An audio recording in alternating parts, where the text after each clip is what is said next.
The following program is rated TV MAL. It contains strong language and is intended only for mature audiences.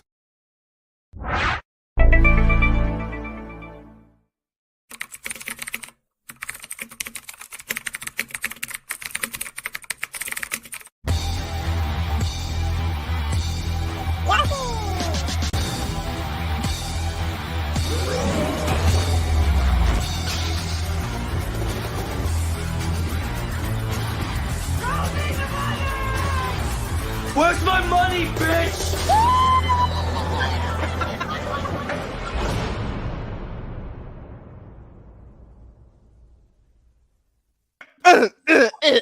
Anyway, before I begin, what the hell are you doing? I'm just practicing my drumming session because I got to prepare for. You're not Lars Ulrich. Where's the fucking Saint Anger snares? Where does it sound like a fucking trash can? I don't even know, man. I mean, I got my own freaking snare drums. Oh, gee, does it sound like Lars on Saint Anger? It sounds like a fucking garbage can. Oh, fuck that album. Fuck that I just album. said Saint Anger and you only recognize it the second time? Jesus Christ. Blame my brain for having brain farts. Okay, before I get started, I want to get the elephant out of the way because people are asking me, did I get it? Yes, I did. Yes, I did. I got this in the mail on Sunday, 2 days before it came out, and I'm very, very, very happy to have it. Yeah. I got you know what's so funny? That I was the last person to see this, and yet I'm the first guy who has a copy of the movie. Yep. I would have had it by now if it weren't for a freaking delay. Thanks, Paramount. Thanks, Best Buy. But yeah, I have not gotten a chance to pop this in yet because I was so busy doing Mission Impossible Marathon that I haven't gotten a chance to pop this in yet. But hopefully sometime this week I'll pop it in. But I will say that this 4K has an advantage where the Scream 5 4K doesn't. Finally, they included a Dolby Atmos track on this. It's real Atmos this time. Good. You made a mistake putting DTS 7.1 on the last movie. At least you corrected it now, putting Atmos in there. So that's good. That's pretty good. And the slipcover is all nice and shiny. Although here's the thing though, the glare. Oh wait, maybe if I go full screen on my end, there it's not really less, but you could see everything. It's not like the old computer. That's good. What you're good. saying? That glare looks pretty good, honestly. It makes it looks better so than the shiny. other computer I used to use because it looked like piece of shit. Like you couldn't see anything. But apparently I have also, by the way, you can't take my digital code. I already fucking entered it in. No, you're not taking my code. No. 10 days for Barbieheimer. Oh, Oppenheimer looks like a good movie. Oppenheimer. I can't say the same about Barbie. Me neither. I can't say this, but Oppenheimer. Hopefully I get a chance to see it in IMAX because that's probably the only way I'm gonna have to see it. It's in IMAX because Christopher Nolan shot the thing in IMAX. And okay, I'm talking too fast. Easy. Yeah, easy. Chill out. Chill out. All right, everyone. Chill. Although you said you weren't going to review this movie this week, you want to tell everybody what you saw early, William? What's up? Even though you're not going to review the movie this week, do you want to tell the audience what you saw early? You saw yesterday? You want to tell everybody? Well, let's just say, Hunter Hughes, if you're here, if you're in the chat, we're lucky bastards, eh? I saw Dead Reckoning Part 1. You saw it. Yeah. And I got my tickets, and I can't see it until Sunday. and just to be in respect for Victor, I'll save my review for next week. But let's just say this. Wow. Oh yeah, let's say this. I hereby discharge you from duty. Why do I have a feeling that you're gonna play that clip? Why do I have a feeling? Like I feel like Sentinel Prime blew my brains out, but in a good way though. Here's the thing though. Is it Sentinel Prime supposed to be, maybe you could argue that Central Prime is Christopher McQuarrie and he shot you and it blew you away. He literally blew you away.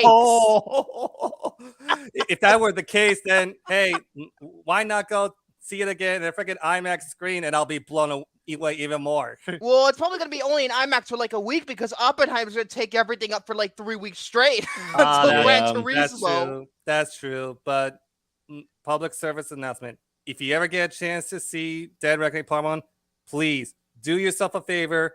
Get yourself a ticket. Go to a theater and watch it. It's not even out yet. Because that once it gets to Wednesday, that's comes out tomorrow. Technically, it comes out tonight. Well, at this time, it's already out. When I think about it. Yeah, but then because again, technically, it's coming out tomorrow. It's not coming out on Friday. It's coming out on Wednesday. Yeah, but then they pushed it 2 days up. Then again, I saw it 2 days in advance. You know. Well, you saw it technically 1 day in advance because remember Tuesday 7 p.m. showing. So what they saw apparently they screened earlier in my theater, like 2 p.m. was the first showing of the movie officially. So yeah, I'm looking forward to. I'm looking forward to watching that because I just binged through all of the Mission Impossible movies, and maybe I'll talk about them later because I have some thoughts. Let's just say I have some thoughts. So that's all I got. With that being said, let's go ahead and start our topics. Actually, before anybody asks, Jordy is here. It's just that he's at the gym right now. So he might not be able here until like 45 minutes to an hour into the show. That's why he's not here, even though he will be here. Think of it like Jurassic Park, but shorter. Wait, why would it be shorter? But I mean, he's here longer. Anyway, Jared, you go first. You go with the first topic. Wait, who, me? Yes, you. Okay. Well, I will quickly go over one topic because William and I were actually going to share a topic this time around too. Oh, dear. So I will quickly go over one thing and maybe talk a little. So I did get a new 4K thing. Better be what I think it is. That I have not been able to watch yet, but I found it at Come on. Do you guys have an FYE, or you know what FYE is? I know what FYE is. I know. A lot of them in my area, but then they all went to shit. There's not a single one. So we have like one FYE that's like an hour away from me, and sometimes I go there all the time. Sometimes I go there and I have not like walked away with anything from there in years, just because like it's always like so expensive. It is so expensive. You wonder why you're limited in business. Jesus, cut the prices. Best Buy and Walmart selling movies cheaper than they do. And well, this last time I went there, I was looking around and I had my eyes set on two things. I was either going to get one or the other. And one of them was the 4K collection of the Back to the Future trilogy. I have the Blu-ray, but not the 4K. It was that, or the one that I eventually ended up getting, because I think for the main price of it, it was like 80 some bucks or even 90, but I got it. Better not be one movie for $90, or else that's a fucking ripoff. Well, I got it for $59. $59. That's about the price of a video game. So I got it, but then I looked on Prime Day today, and I could have got it for like $40. Fucking Prime Day. Which I did get some stuff for Prime Day, so I'll have that next week. But I got the Dark Knight trilogy. Well, I have them all on Blu-ray, 4K. but that looks very nice. But I do have them all on Blu-ray, so I don't know what's the point of me getting 4K. I wouldn't have done this because I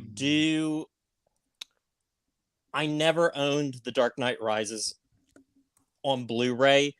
Because originally I owned all these movies on DVD, and then like it was after Dark Knight Rises, like a few years later, I switched to Blu-ray, and I got that like Christopher Nolan director's collection that had like Memento, Insomnia, Begins, Dark Knight, and Inception, but it didn't have Rises in it at that point. Because I it think came out probably before Rises. Yes. I find it I funny had that they actually were able to collect all those movies in a row because technically Memento's not owned by Warner. It's owned technically now by Lionsgate. So it's like, yeah. it's like, you know, well, it used to be owned by Sony at first, but then it's now Lionsgate because they own Summit Entertainment now. So I thought I was kind of like, well, I don't own Rises. And I was like, well, why not just go ahead and get the 4K because personal preference, it's very important to me, but Rises is my personal favorite. It means so much to me. Ranking for me, Dark Knight Begins, Rises, but I still think Rises is a damn good movie until the final act where it becomes messy. Yeah, that's where I have it. Yeah. But yeah, Miranda, way to be a dick. But yeah, I got that. And also, quick note, for those that don't know, I am in the middle of moving. So next time on this podcast and in my next review, I will be in a completely new environment. None of this. Say goodbye to that. Say goodbye to the red, yellow. Say Whatever goodbye it is. to But yeah. So that's very quick and everything. So yeah, okay. I guess I'm gonna go, but before I do, actually, wait, fuck, I had a brain fart. Yes, I know exactly what I was gonna cover. I had a brain fart about what I was gonna what I had for my first topic, but I actually found it. Let me just find it real quick, cause yes, we have to delve back in to the wasteland known as Watch Mojo. Oh God. And this time, it's the 20 movie moments that made fans rage quit. Yeah, rage quit, even though it's not a video game. Huh. Yeah, Rooster Teeth. Okay. Yeah, the my Rooster God. Teeth show. That shit was funny. It was hilarious. Like I used to watch that all the time. Especially Same the here. Winnie the Pooh baseball one. That's my favorite. The Winnie the Pooh baseball one. Piglet, you're fucking. What about the Turok one? What about the Sneak King? That's another one. I only ended with Rooster Teeth. I only ended up watching Red versus Blue. That's all I watched from them. Oh, I've never watched Red versus Blue. I never watched that, nor Ruby, nor none of that. But let's get on with the list. Number 20 is the CGI tsunami surfing in Die Another Day. Yes.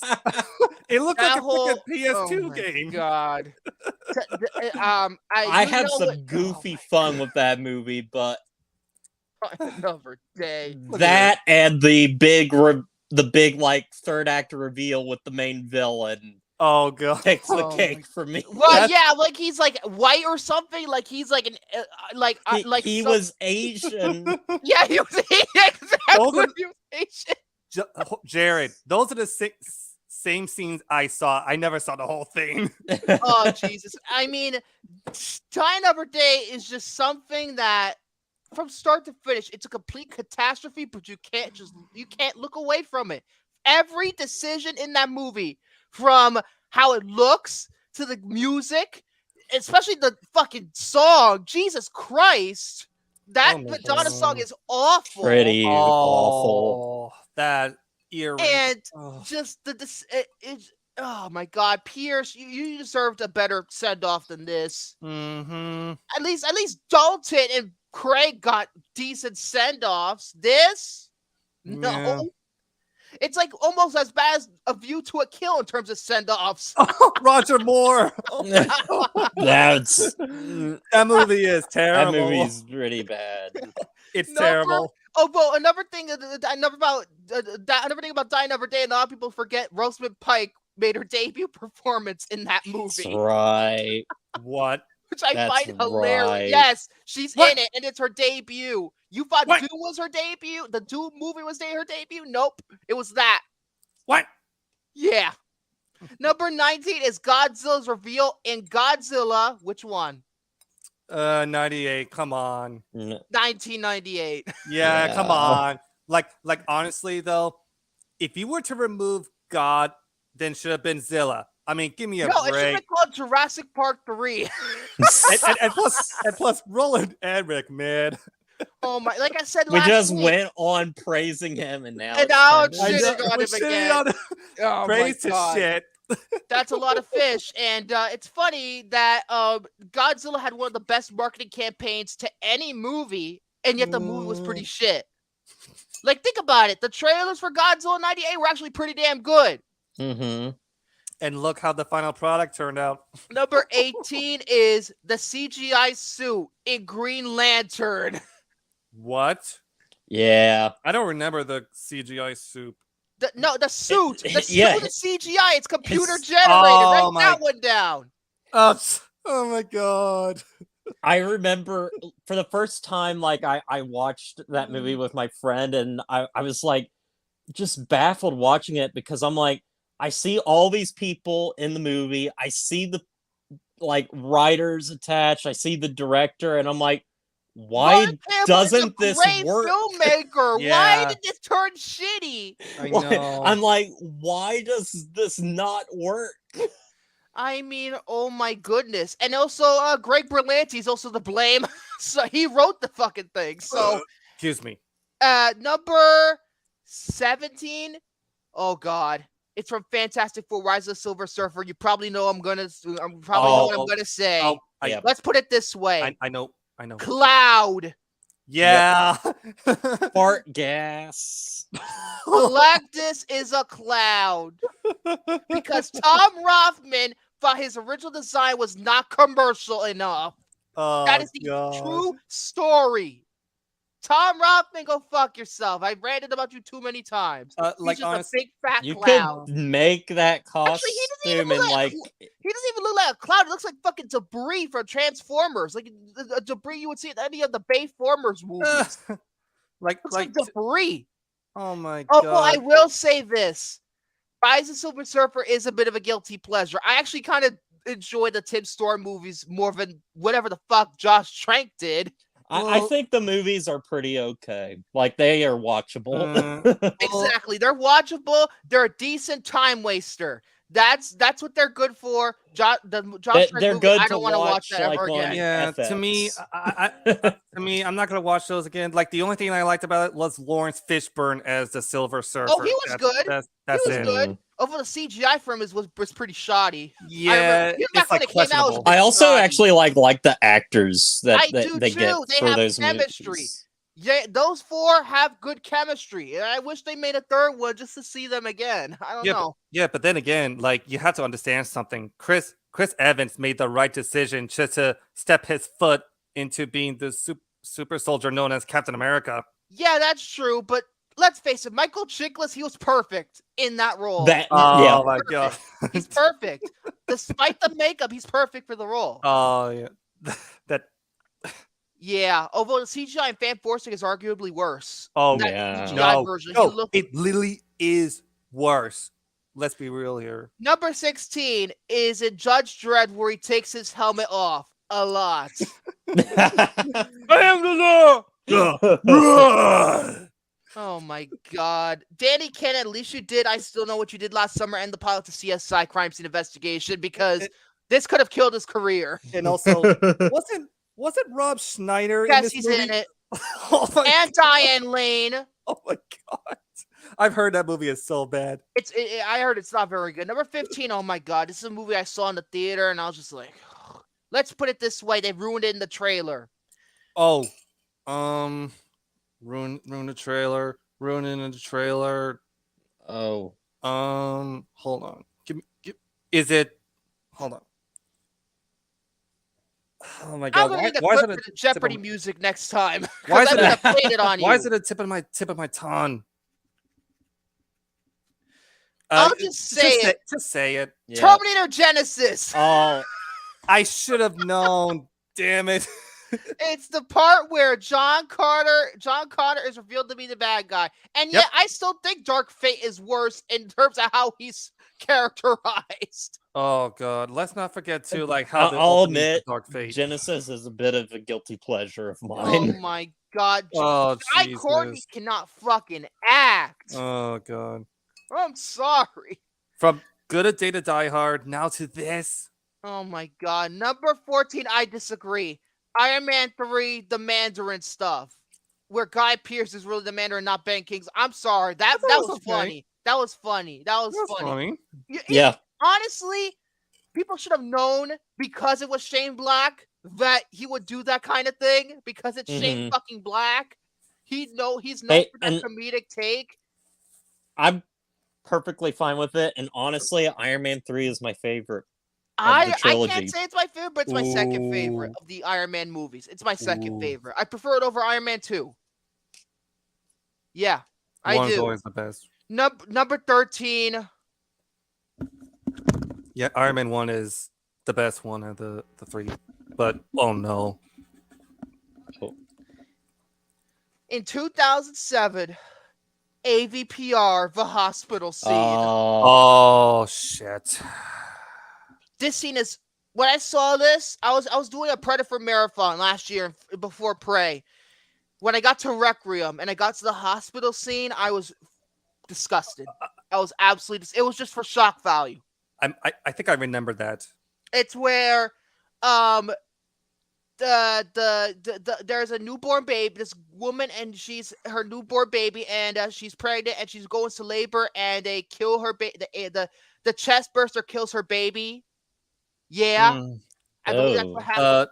And you know what's too? I think I have saw an enhanced version of this movie because you know how Alien vs. Predator Requiem is so dark looking. Well, on Hulu, that's what Williams said. On Hulu, when I saw this on Hulu, when I was watching Prey, in front of Prey, the lighting was better in this scene. So that means I believe 20th Century Fox at one point decided, you know what? Let's turn the fucking brightness turn the brightness up. Good.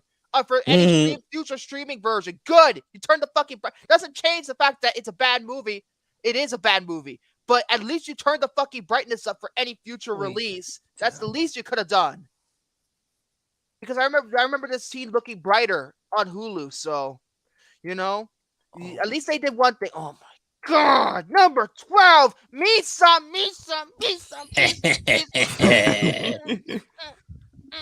I said this once, and I'll say it again. At least Edmund Best went on to do bigger and better things. Mainly, the scene that they're referring to is his opening scene. Jar Jar's opening scene. We're in the forest.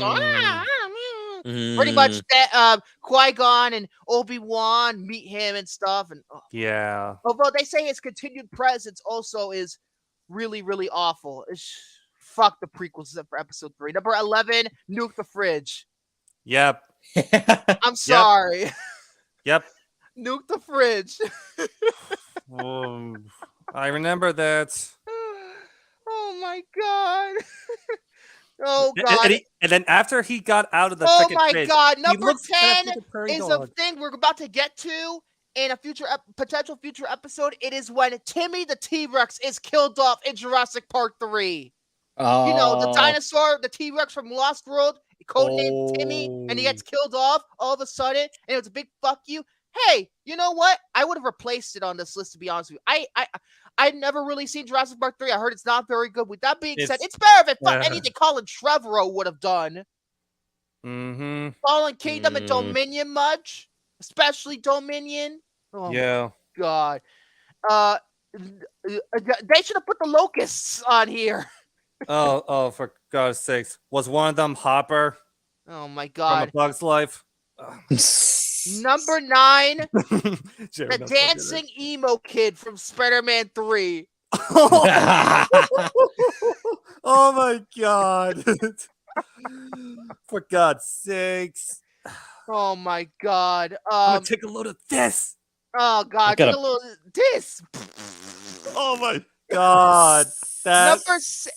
Yeah, you're not excellent. But that's the okay. Number 6, Wait, is it number 8. They're saying one specific death, but I'm gonna just say this in general because a lot of not just one character died in this particular scene because this whole scene is a big fuck you. Okay, the opening scene of Alien 3. When they killed almost the entire cast of aliens. They say Newt in general, but you killed off Bishop. You killed off the other guy with Dallas. You killed off everybody.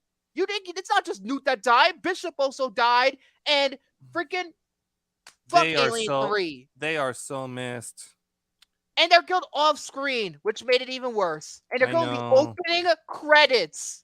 In the opening credits, they're killed off. And they don't even like explain why they don't. It was studio interference. They were fucking with David Fincher. This is why David Fincher considers his first film to be 7, not Alien 3. Yeah, I can see where he's coming from with that because 7 is a brilliant movie. Number 7, Wrecking Balls from Transformers: Revenge of the Fallen. I don't even know what they're referring to with this. Wait. Is it the one where that big Devastator thing? It's like I am currently under enemy scrotum. Oh! That humor! Oh my god! Oh my god! Oh dear. Number 6. I'm gonna have to do a fucking impression. Hold on. Before I move on, hold on.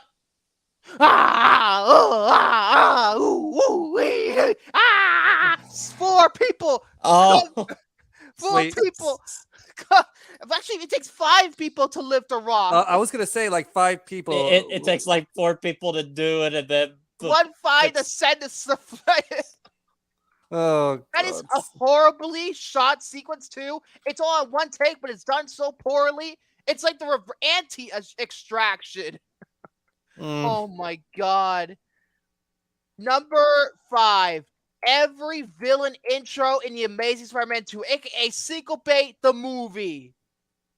Because that's what this movie is. The whole movie is sequel bait. Every villain intro. But Electro in that movie is embarrassing. Like the guy, how he talks, like Max, the character of Max, how he is like the beginning. Like, he's almost like Jesse Eisenberg in Batman vs Superman. He's like, I know. Ugh. Didn't he said something like, "I'm gonna blow out your candle, Spider-Man"? Speaking of Batman vs Superman, Save Martha is number 4. Oh God! What else needs to be said about it? Awful. It's awful. It really is.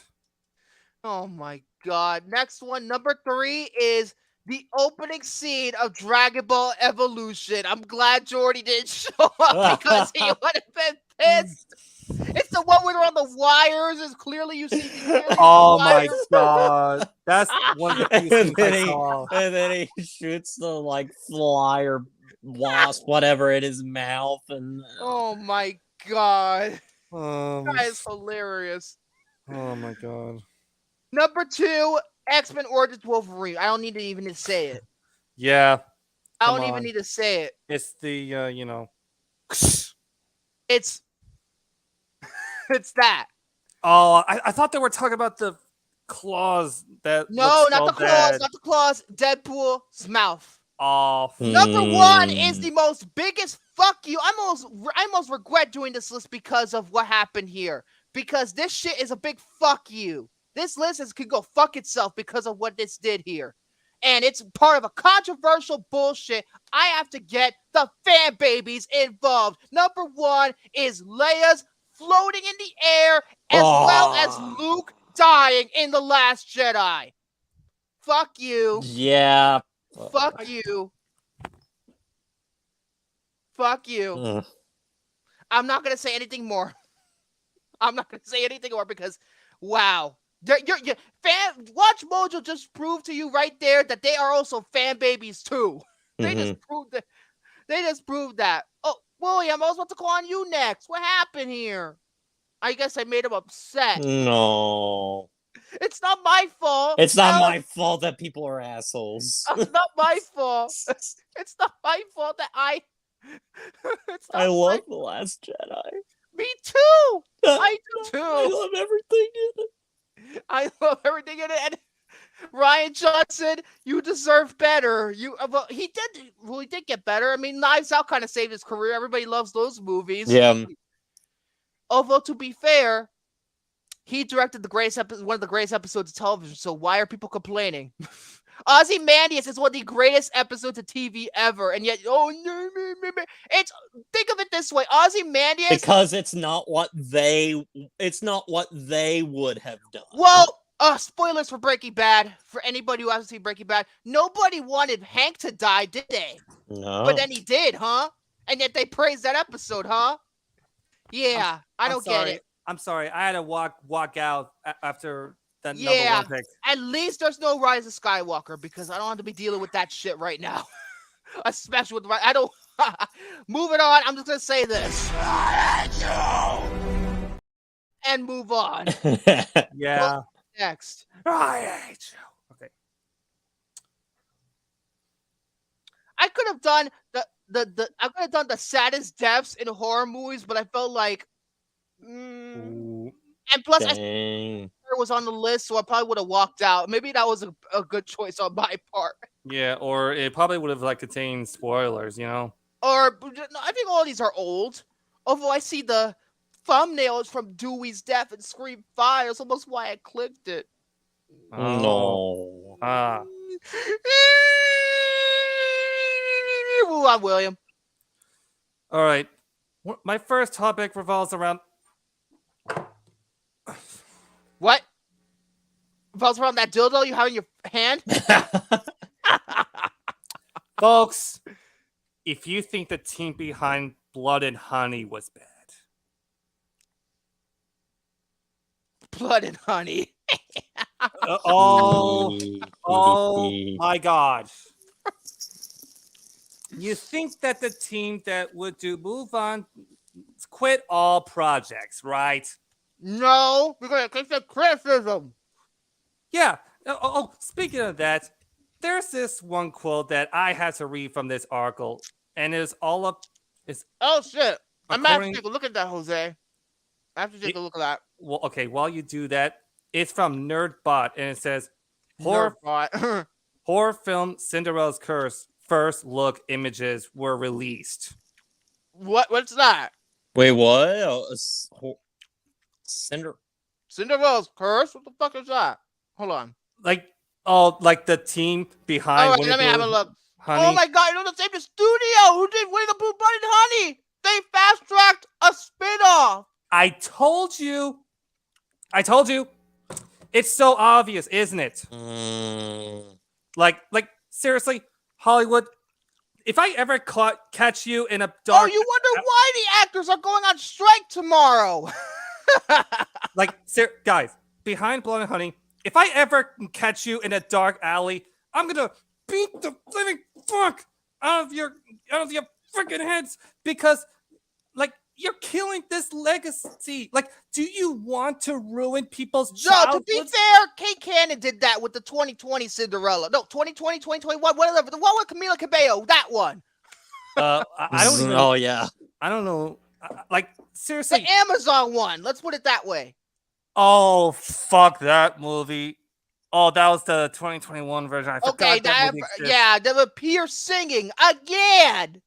Oh, my God. And I have to read this quote, what this guy had to say. It says here, "This is an incredible, unique spin on the Cinderella we all know and love," Warren said. "There are going to be some truly horrific deaths by her hands. I think gorehounds? Are you talking about the friggin' bloodhounds in hell are in for a treat in my dark retelling?" I hate to interrupt, William, but Justin asked something. So you think they're going to stab the whole legacy 22 times and slit its throat at the same time? I mean, Justin Williams ain't wrong about that. Yeah, this sounds fucking horrible. Oh God, even too, it's just So Cinderella's now mean because she's gonna get revenge on people. It sounds like I spit on your grave, but without the rape stuff. Oh, that's what it sounds like. Victor, you better not get me started with the remake, please, because I've never done this. When I was watching that remake, I took another shower after I saw that movie. It's supposed to come out in October. That means it's gonna make Yep. money because Halloween. Well, isn't like the Five Nights at Freddy's movie supposed to Oh, be? for coming? fuck's sake! Why are Mhm. they making that a movie? I don't even know, and I'm not a fan of that franchise to begin with. No, it's just jump scare central. Those games. Yeah, That's all it is. and this upcoming movie, literally is going to probably ruin my childhood. What I liked about the 2015 remake. What's funny is that there's also another horror Cinderella movie that's being shot, I believe, in Canada called What? Cinderella's Revenge. And it stars Wait. Natasha Henstridge from Species. Wait. Say that again. There's another horror Cinderella movie called Cinderella's Revenge that's coming out, and it supposedly stars Natasha Henstridge from Species and the whole 9 yards. Cinderella horror movies coming out in the same year. In the same year. It's almost like me saying 3 Winnie the Pooh Blood and Honey movies should come out in the same year. Then again, no, that movie was so shoddy and quickly filmed. Just calm down. Seriously, if I ever catch any of these, team members behind what they did to Blood and Honey, I'll be seeing something red. Turning red. You're turning red. Well, at least I won't be seeing Auga! But no. I'm sorry. I know my topic is very short, but you know what? F this project. I'm done. Like, I don't get these kinds of like movies and everything. Like, I get that like things are in the public domain and everything, and you can do whatever you want with them and Whatever everything. you want. But when you're just going to make trash, like, It's all it is. Just, do you know what it is? It's Cody Leach explained it best when he was talking about Winnie the Pooh, Blood and Honey for the 15 billionth time on his best and worst films of the year video that came out not too long ago. I saw that. The producers and the filmmakers who did Winnie the Pooh, Blood and Honey only did it to just say, let's just shit on the IP because the public domain, we can do whatever we want and we can make a quick buck. It's basically almost like hustling your way to glory. mhm. Oh, for God's sakes. And doing it on a quick buck. That's pretty much what it is. But yeah, I'm freaking done. And I cannot believe this. And unfortunately, with this movie being so cheap to produce, I bet it's going to make money. I believe it is.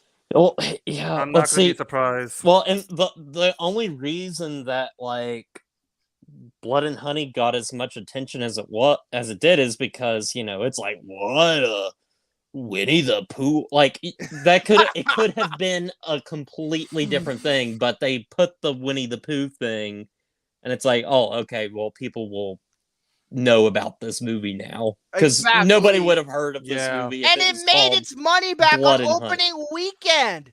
It was a Fathom event, and it made its money back. Because people were curious. People were like, what? Phantom was like this. That's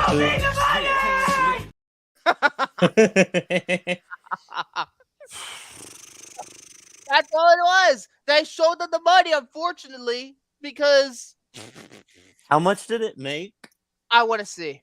Yeah, I gotta hear this. Okay, I have to hear this because the Blood and Honey looks like a movie that costs like $20. $100,000 is the budget. Mm-hmm. Okay. Made $5.2 million. It made about as much of a big hit as Clerks. It was a which hit. Costs about the same. I would watch Clerks more over. It's a movie. It's a legitimate. Good for them, I guess. They made money. They made like 5 times their budget. Well, they're doing better than most of the movies this summer. Yeah, I can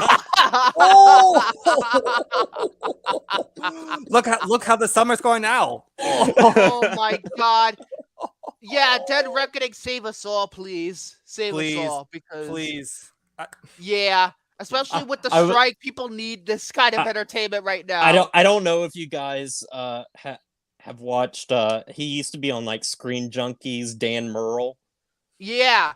Yeah, he has this segment on his channel where he goes over the charts and stuff. So like the box office and stuff, and he was going over the stuff, and he was like, and then we have the Flash that like after like 2 weeks dropped out of the top 10 at the box office. It did. This week it dropped out at the top 10. It did. It dropped out. It's official. It's a bomb. Again. It is Thanks, no Warner. longer there. Congratulations. And I'll get to you later. Trust me. Yeah, this Cinderella movie, this sounds awful. This sounds legitimately awful. Oh, it's so bad. Looks so bad. And people are probably gonna see it because it's the Cinderella story. Shit, honestly, what's worse? The Cinderella story sequels, ones after the Hilary Duff one, especially the Selena Gomez one, or this? That's my question. Because what would I rather watch? That or that's like picking which torture you want. You want to get freaking whipped like Michael Fassbender did in 12 Years a Slave, or you want to get electric shock treatment like in Return of Oz? Return to Oz, excuse me. No, I think this one's worse. Huh? I think this one is worse because I would rather just like, impale my own eyes in my. I would rather take, now you're turning into Jigsaw. Calm down. I'd rather take those glass slippers and shove those heels in my eyes. Oh my god. Yeah, this sounds awful. This is I'm just gonna, you know what? Honestly, in terms of horror films this year, this is the best one, and that's it. That's it. Nothing's gonna fucking top this. Because yikes. Everything else for horror this year. I mean, I heard even Insidious, which came out like a few days ago, wasn't really all that great. So, but again, who asked for another Insidious movie? The only reason I'm like very interested in it is because Patrick Wilson directed it, and I think that's cool. Yeah, but here's the thing: the first Insidious fucking sucked.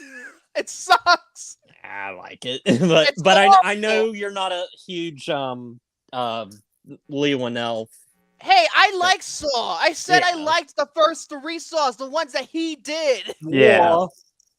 I give him credit, and I need to go back and watch The Invisible Man to make sure if I really do like it or not. But other than that, I can't stand Upgrade, and I can't stand Insidious, and I can't stand Dead Silence. Shoot me. Yeah, I feel like you should give Invisible Man like a slight second chance. I will always prefer Hollow Man. I will always prefer Hollow Man, no matter what. Even if I like it, I'm gonna prefer Hollow Man. Okay. So, right, Jared, you go X. Jared, go ahead. All right. Since this will tie into eventually William's topic, so spoiler alert for your topic, William. I know. I mean, we already discussed about it before, so I'm not. Okay. Oh no! Now he's referencing Hollow Man when he gets in. Oh no. So, all right. So I have officially seen all 5 Indiana Jones films. Same here. I went to the movies and saw it, and before then, I watched all of the movies, so I wanted to do a quick little ranking. Okay. I'm gonna. You might be hearing a ranking too. from me later. Ooh, okay. And I'll be joining this guy too. Yeah. So technically, my topic's gonna be split into 2. My next topic's gonna be split into 2 parts, but one's gonna be more of the other because I have to rant about Zaslav again. Well, my first one was necessary because Yeah, I get it. Go ahead. Talk. Yeah, go ahead, Jared. Talk. You all talk. Right. So I know. Talk. From worst to best. Let me get obviously the full bottom. Obviously, for a lot of people, this is it for a lot of people. At number 5, the worst Indiana Jones film is Kingdom of the Crystal Skull. Oh, Jesus. I'm sorry. I prefer No. I agree. I prefer Kingdom of the Crystal Skull over Temple of Doom. Controversial hot take. I don't care. I do. I agreed with you. I agreed with you last week until I finally rewatched them. But here's the thing. I don't care. I'm alone. I don't care. I'm the only one who loves Temple of Doom. I still like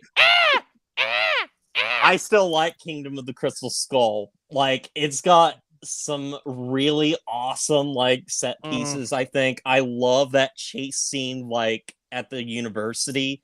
Oh yeah, like I will it's say just that, yeah. so much fun. I like the character banter, especially like when Indy is like talking to Marion when they're like in quicksand, and he's like, "You're too hard on him, Marion. You know, he's a good kid and everything. Like, yeah, he dropped out of school." And then he's like, "He's your son, Indy," and he's like, "What? Why the hell did you let him get it? Like, leave school and everything?" I'm like, "Oh Jesus." That's such a fun thing. And honestly, I don't think Shia LaBeouf is like, some people just hate Shia LaBeouf in this movie.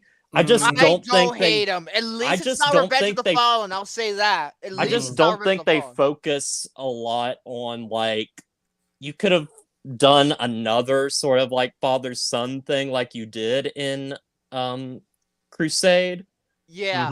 But like he starts out like having a personality, and then by the end he has just no like personality. disappears from the movie almost. Like you forget he's there. Ah, Jesus. But I still think it's a fun, like goofy movie and everything that has. Oh god! But Prairie Dogs. A lot of the CGI is like unforgivably not good. Especially how the movie starts. The Paramount logo turned into sand, and it's a CGI prairie dog. Yes. Prairie dog. Oh my god! And even too, like Indy just came out of the fridge, and he was looking no, at. I think the worst CGI is the aliens at the end. They look horrible. Oh, but they look awful. But yeah, like I liked it, but I was like, everything about this movie is kind of bland though, and it's just too clean of a movie and everything. But still, at the end of the day, like it. So that's my number 5. So clean. Same here. That's number 4 is Temple of Doom for me. I enjoyed this way more than I thought I would this time around. I think the opening is a lot of fun, and pretty much I really just had a lot of fun with this movie. And here's the thing.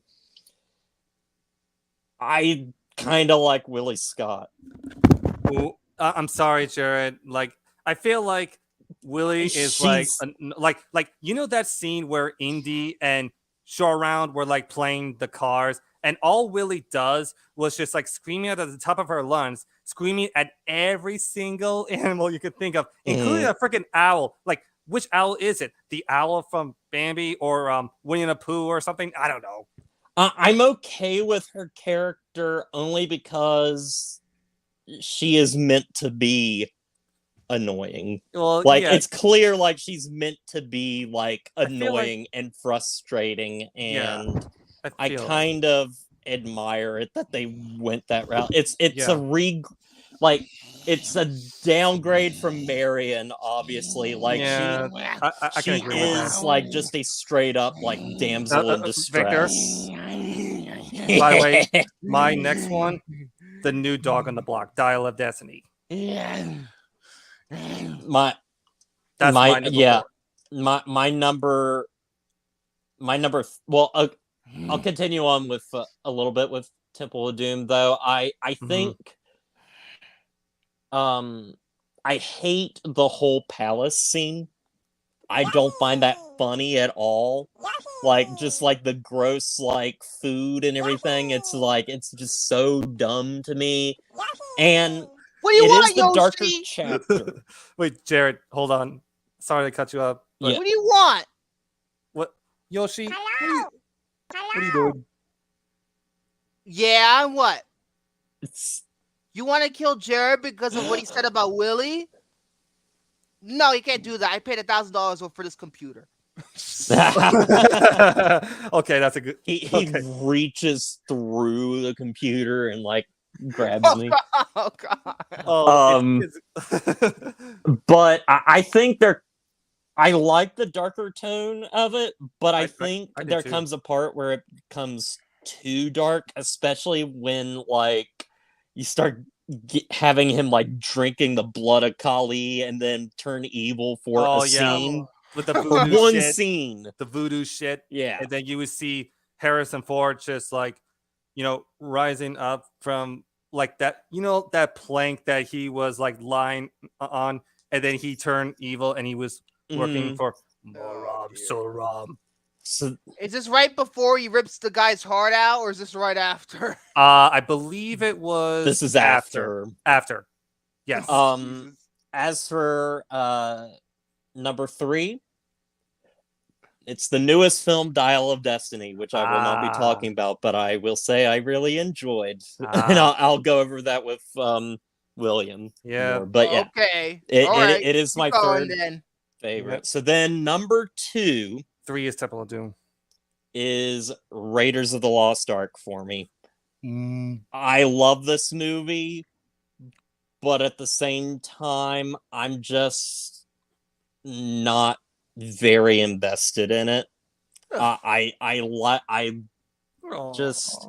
like everything people say about the movie is true. It is just a marvel of a movie. It's just not one that I can sit down and rewatch anytime. But the ending is fantastic. The opening is fantastic. The set pieces, and like Indiana Jones is just like one of the greatest like film characters ever, and this movie like proves that he is just so good. I think The Raiders is the one I've watched the most because it's iconic. Mm-hmm. And then obviously for me, Last number Crusade. 1 is Last Crusade. Your number 2 and number 1 is vice versa. Yeah.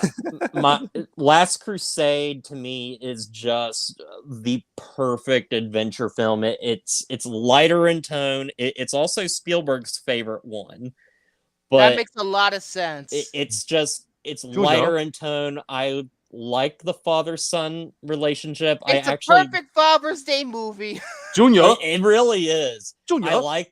I like the adventure, and I really just love the climax, and it has bar none like one of my favorite like shots in movie, like in any movie, and it is when we start the movie with the flashback. He puts the hat on Indy's head and he lifts up, and it's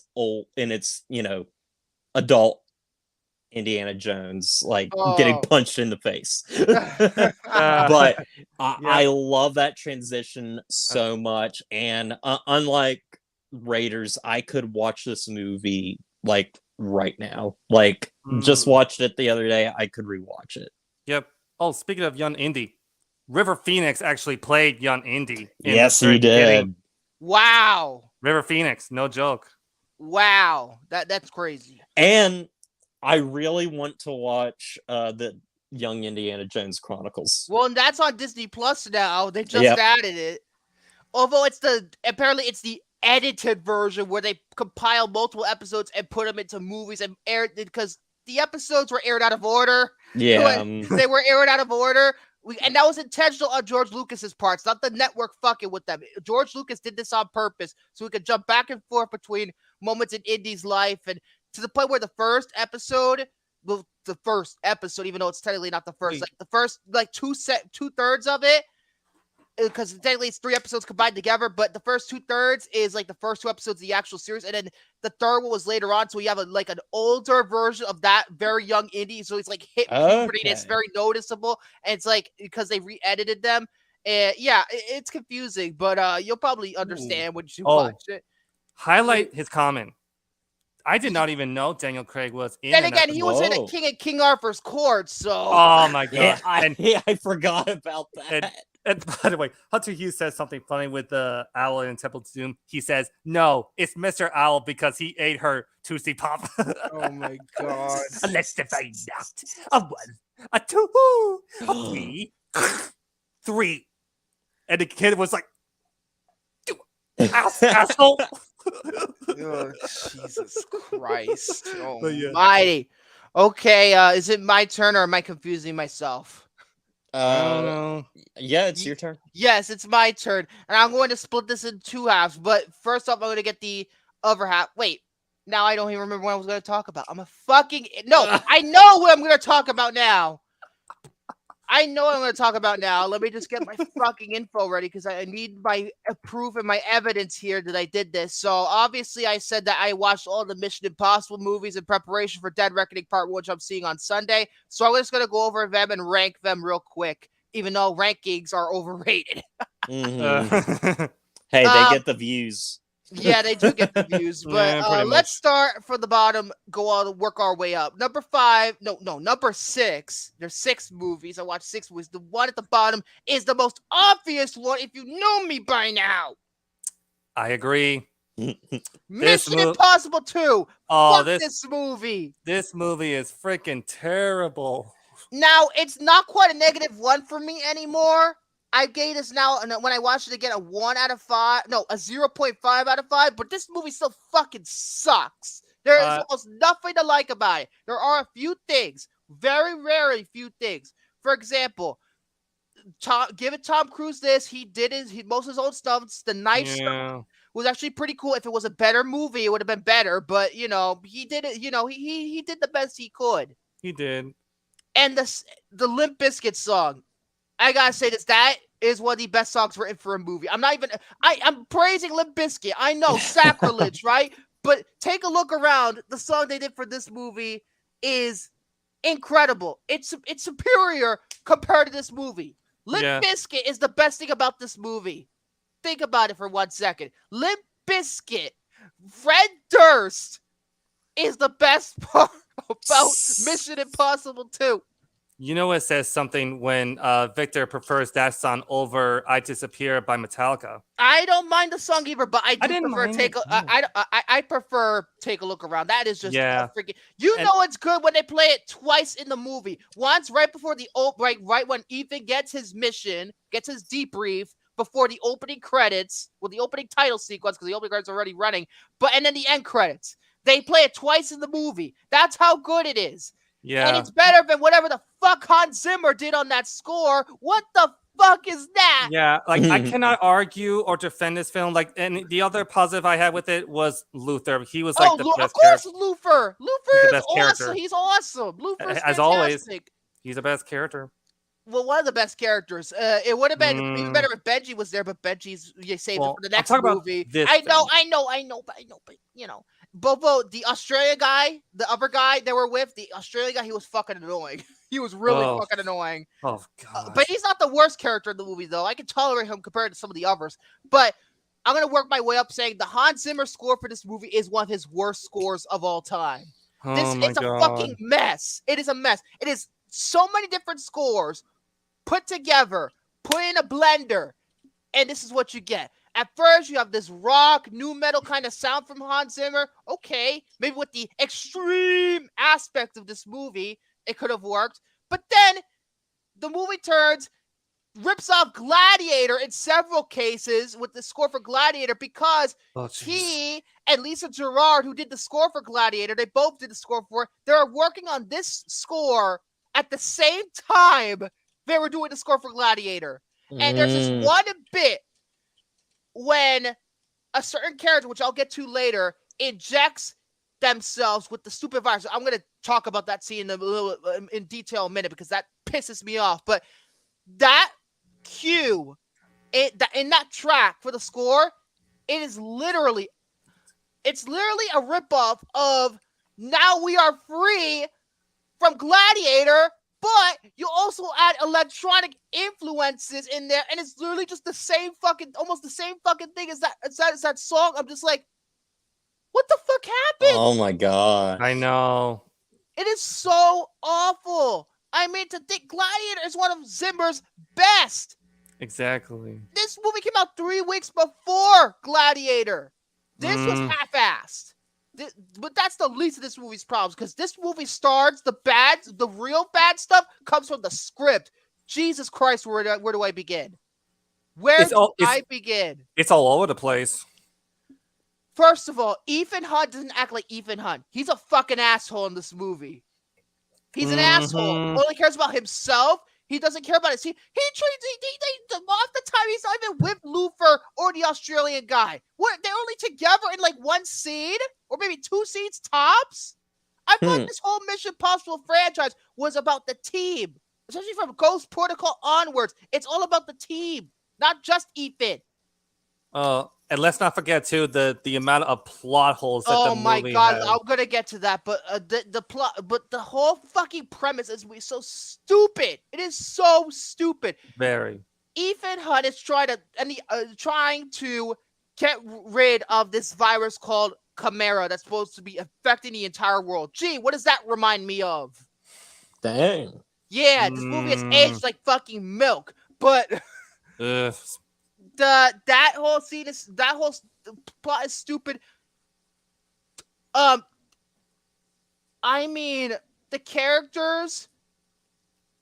What can I say about Doug Ray Scott in this movie? Because I have a lot to say about this motherfucker. Wait, characters? What characters? Doug Ray Scott is the villain. Sean Ashmore, Ambrose, excuse me. He's such a cartoon. No, he's fucking awful. He is a petty, whiny little bitch. He acts like a cartoon. He is a whiny little bitch. He doesn't do anything like the best villains in this series. He doesn't take matters in his own hands. Oh, he doesn't do it. No, you have my way. And that's how Ethan kills him, because he's fucking monologuing, bitching about how his plan didn't go on. That's how Ethan kills him, because he's whining and bitching and monologuing. Scream called, you don't fucking do that. They told you not to monologue or else you're gonna get killed.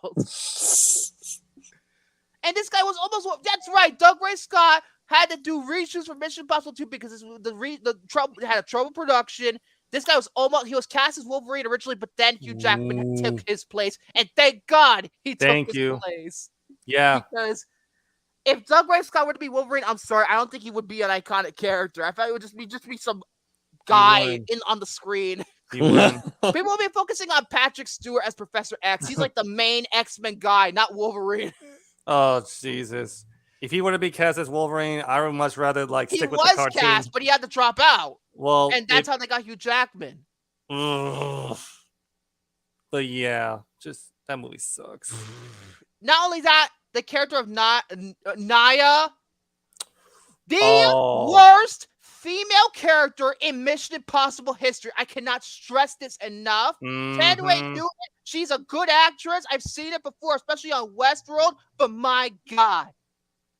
That character is fucking garbage. She doesn't do anything.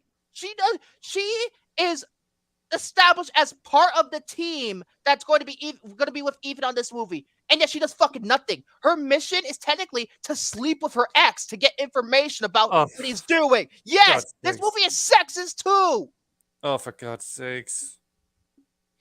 And literally, she injects herself with the Chimera just to save Ethan after because he's gonna get shot and all that. Like lovey-dovey bullshit.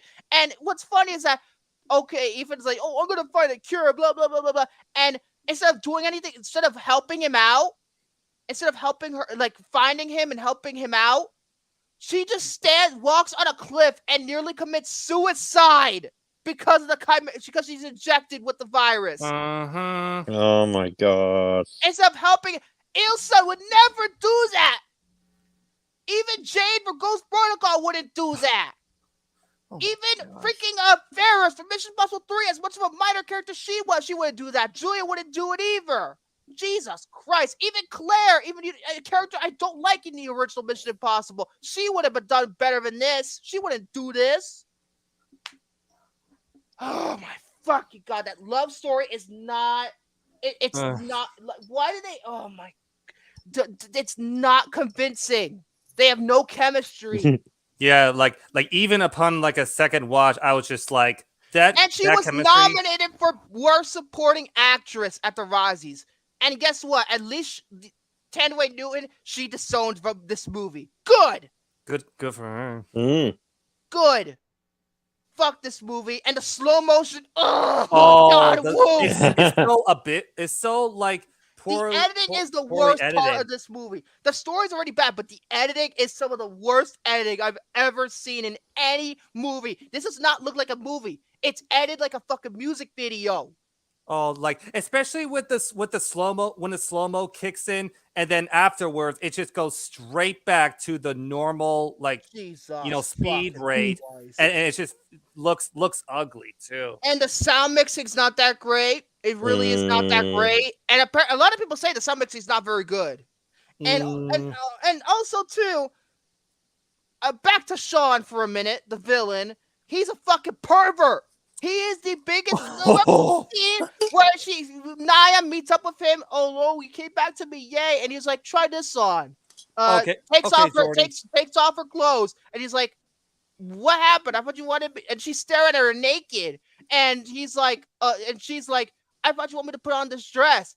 We could do that later." It implies that they fucked because he's a horny bastard. Oh my God, he's so horny. Yeah, Jared, no joke. Like, even upon a rewatch, I'm just like, what the frick am I watching?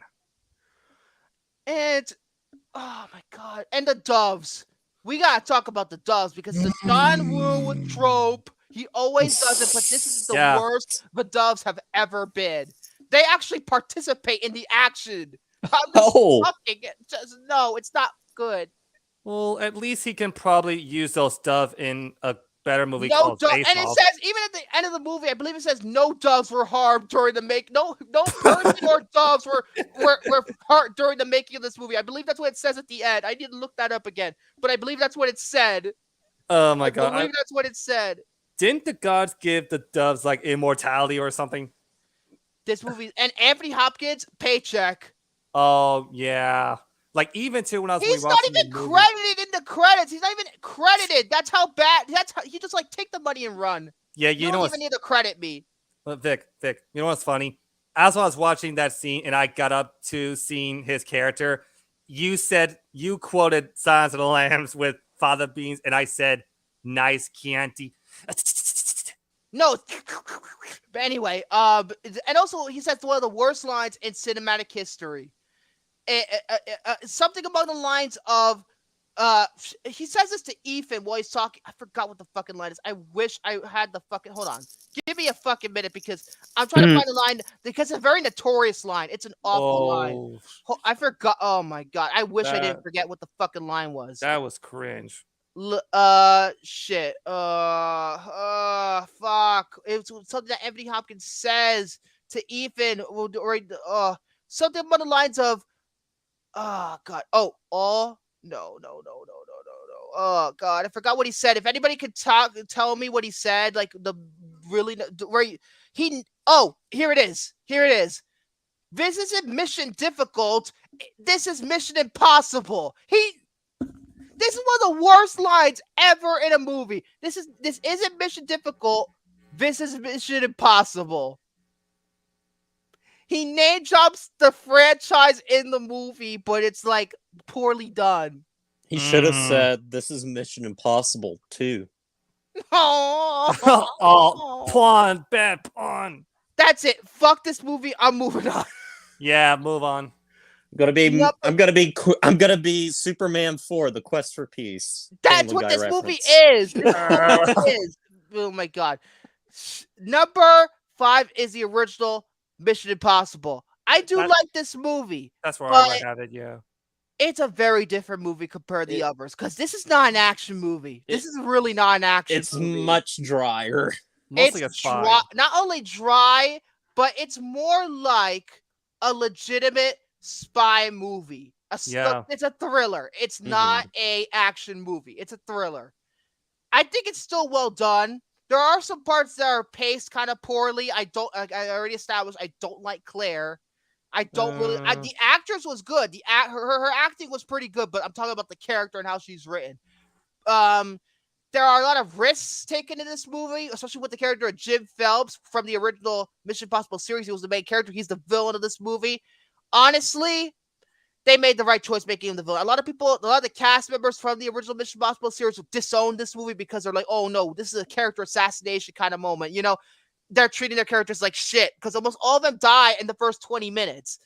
But honestly, this is like Star Trek, the 2009 movie with the Kelvin timeline. It's exactly like that. You need to be innovative. You need to evolve in order to have the franchise exist in these current times. And that's what they did. They needed to go in a new direction. They needed Ethan Hunt to evolve this franchise. And guess what? The TV show is not relevant anymore. The movies are the only ones relevant now. So nobody gives a fuck about the TV show anymore because of these movies. So they did ultimately they made the right call. Of course, it introduces Ethan, it introduces Luther, it establishes their budding relationship and how and through all these movies, like in terms of their friendships, like you can't do much better than Ethan and Luther and eventually Benji. You can't. That's like the biggest it's one of the best bromances in cinematic history.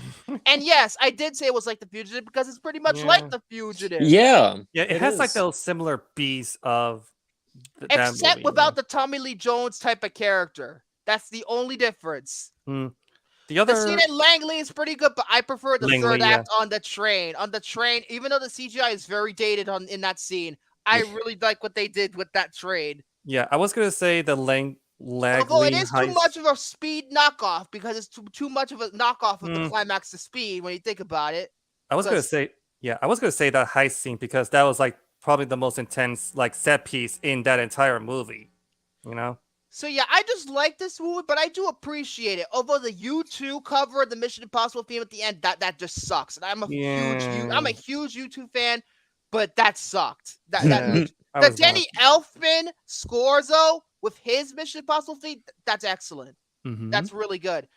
So yeah, nothing much more to say about that. It's good. Number 4. From this point forward, all these movies are great. From this point forward. Number 4 is Mission Impossible Ghost Protocol. Ooh, now, I have that a little higher. This movie saved the franchise, and I'll tell you why. Even though 3 did save the franchise, technically on a critical level, this in terms of performance level, like the money it made, because nobody went to see barely people went to see Mission Impossible 3 because of how bad Mission Impossible 2 was, which I can understand. About Mission Impossible 3, I fucking adore Mission Impossible 3. I'll get to that in a minute.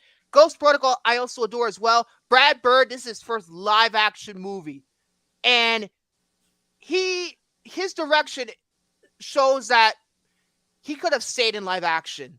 He could have. Like, he's only made 2 live action movies. This and Tomorrowland.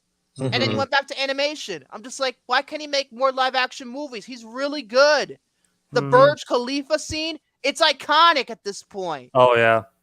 Like, and also this is the first, even though this is not as character driven as the Christopher McQuarrie films or the One Soul J.J. Abrams movie, this has really good character beats, especially with Jeremy Renner's character. I really like this character. Oh, he is like one of the best new additions to the cast too.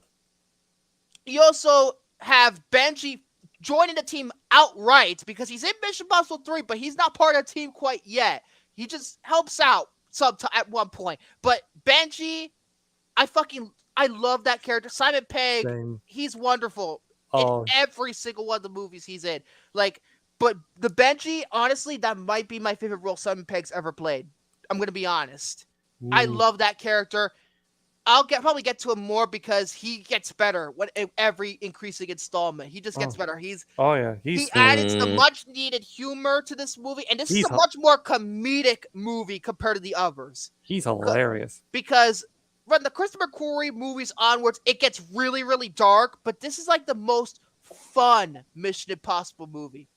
It doesn't take itself too seriously, but just seriously enough to where you want to see these guys make it out in the end. I also really, really like how they don't have the IMF because they shut down and the team has to do this all on their own. The gadgets keep malfunctioning in this movie. They have to rely on their own brains. They have to rely on their brain cells to get the problem solved in this movie. And It's just so good. I would say 4 also, like, what makes 4 stand apart from like a lot of the ones is I feel like there's less of Tom Cruise's ego coming through. I feel like this one is like really about the team. I feel like, to me, the ego dropped off of Mission Impossible. This is the movie where the ego, like, he stopped with the ego stuff. Rogue Nation and Fallout, you can also tell he doesn't have that ego, too much of that ego. So I think making it more team centric was really well done. It felt more like this one felt the most like an ensemble piece. Mm-hmm. It really did. Other than the first movie also felt like that way too. But this is fantastic. I mean, I will say my only complaint: the villain. He's weak. Yeah, I can't even tell you what. I couldn't tell you what his name is. I haven't seen this movie since the theater, actually, so I'm like, I can't tell you. I can't tell you who. But yeah, number 3 is Mission Impossible 3. Ironically enough, irony. This is the first 5-star I could give because this movie is perfect in almost every single way. J.J. Abrams, this is his directorial debut. What a way to kick it off, my friend. I mean, I was astonished. He went from doing Lost to this. Well, because he wasn't never the showrunner of Lost. That was always Lindelof and that was always Carlton Cuse. But, of course, Abrams co-created Lost. But you know what I'm trying to say. But for this one being a directorial debut, especially in terms on film, it's one of the best directorial debuts in any genre, in any decade, in any year, period. This is one of the best Mission Impossible movies. Alias and Felicity. And it's funny because Felicity herself is in the movie. Kerry Russell's in this movie. Oh, that's right. Mm-hmm. So, the story is more like, it's pretty much what Mission Impossible 2 got wrong. This does correctly. You care about Ethan in this movie. There's so much shit that Ethan goes through in this movie. Like, from failing a mission, from his wife getting kidnapped. It's crazy. I mean, even the opening sequence too is mostly oh intense. my god. Too. I don't like usually when they jump ahead to a scene in the middle, like they start with a movie that's in halfway through the movie or something like that, and start the movie like that and then jump all the way back. But I feel like because it's Abrams, it works. He did this on Lost all the time, jumping back and forth. I'll say this, like, I saw this movie in theaters when I was a kid, and this was the first time I was kind of introduced to, like, this, like, kind of storytelling. So as a kid, this was confusing to me. But I have to say also, too, the action or the entirety of the Shanghai sequence is some of the best Mission Impossible action ever. Like, ever. Especially with that one tracking shot that was like really he's focusing running. on, he's running. Oh my god! Brilliant. Brilliant. Although this does introduce the whole Tom Cruise running. He goes like this when he runs. Yeah. That kind of introduced that, but other than that, that shot's incredible. Michael Giacchino, he did Ghost Protocol, and I do prefer the score to Ghost Protocol a little bit more, but the score here is absolutely fantastic. Lawrence Fishburne in this movie, he's fantastic. Oh, he's incredible. Mm-hmm. Like he's such a complicated character, and he does his job so well. And you can't talk about Mission Impossible 3 without talking about Philip Seymour Hoffman. Oh, I mean, my God. Yeah, Philip, rest in peace. One of the best villains in the entire series. Oh, he is like, he's a guy that you don't want to fuck with. Like, he's mostly ruthless, especially in the opening sequence. Although not as ruthless as another villain we'll get to, because he's the villain in the top 2 movies. He's we'll get there. 2 movies, but we'll get there. Fantastic villain. I mean, this is how you do it. He is not a fucking crybaby like Sean was. He gets shit done. And if you piss him off, he will kill you. Oh, yeah. I mean, he killed Ferris, technically, at the beginning of the movie. So, and there's a lot more, like, stakes in this movie. Mm-hmm. Like, you feel the danger that Ethan's in. He almost dies. And also, this is what I really like about it. Like, in terms of the ending of this movie, Ethan is not the one to save the day. It's Julia who technically saves the day because he shoots Billy Crudup's character, bam, and pretty much oh my god, it is just fantastic. Michelle Monaghan is terrific in that role. Oh, terrific. she's amazing in that movie. Billy Crudup, fantastic as well. Mm-hmm. When he came up on screen, I thought to myself, I am a golden god over and over and over again. But phenomenal, absolutely phenomenal. And it's also the way that introduces Benji. Yeah. Even though technically he's not part of the team at this time, but that's still right. Number 2 is Rogue Nation. Same here. Both of these are the Christopher McQuarrie movies. Gee, I'm not surprised. Rogue Nation is Mission Impossible meets Jack Ryan because it blends the action of the later Mission Impossibles with the more thriller aspects of the original, and it's pretty much like a political thriller action. It is fantastic. The action is fantastic. So I gotta say this first. Let's get this out of the bat because this is a complete fucking highlight. Rebecca Ferguson. Wow. Incredible. Badass. Fantastic. Woman. The best female character this franchise has ever had. Period. I Ilsa would is agree. one of the best characters in the entire franchise, period, arguably. She's fantastic. Very complicated in this movie, but oh my god, she's fantastic. Like, I can't say anything more than that. It's just wow. In this movie, the heart of the film is Benji. Benji is the heart of this movie. He gets the funniest shit in this movie. Oh, he is absolutely introduction scene. Well, not his introduction. The opening scene where he's on the fucking grass. He's in the grass. He's wearing like one of those camouflage suits. Here. He's wearing like one of those camouflage. Oh no! Here we go again. Where is 25? Here we go again. Here we go again with this bullshit. Here we go again with this bullshit. Well, it's a lot better than the bullshit that he does every time he does that Transformers scene over and over and over. I only do it for a reaction to somebody else, not you. Although I do that to piss people off too. He do the funny though. Yeah, it's funny. He do funny, but funny. Yeah, that's fantastic. Really, really, really great. The action, the scene where he goes into the water and he's underwater. That is the highlight. That is the highlight. And also too, it's just like how on God's green earth did Tom Cruise start hanging on for dear life on the side of that freaking plane in the beginning.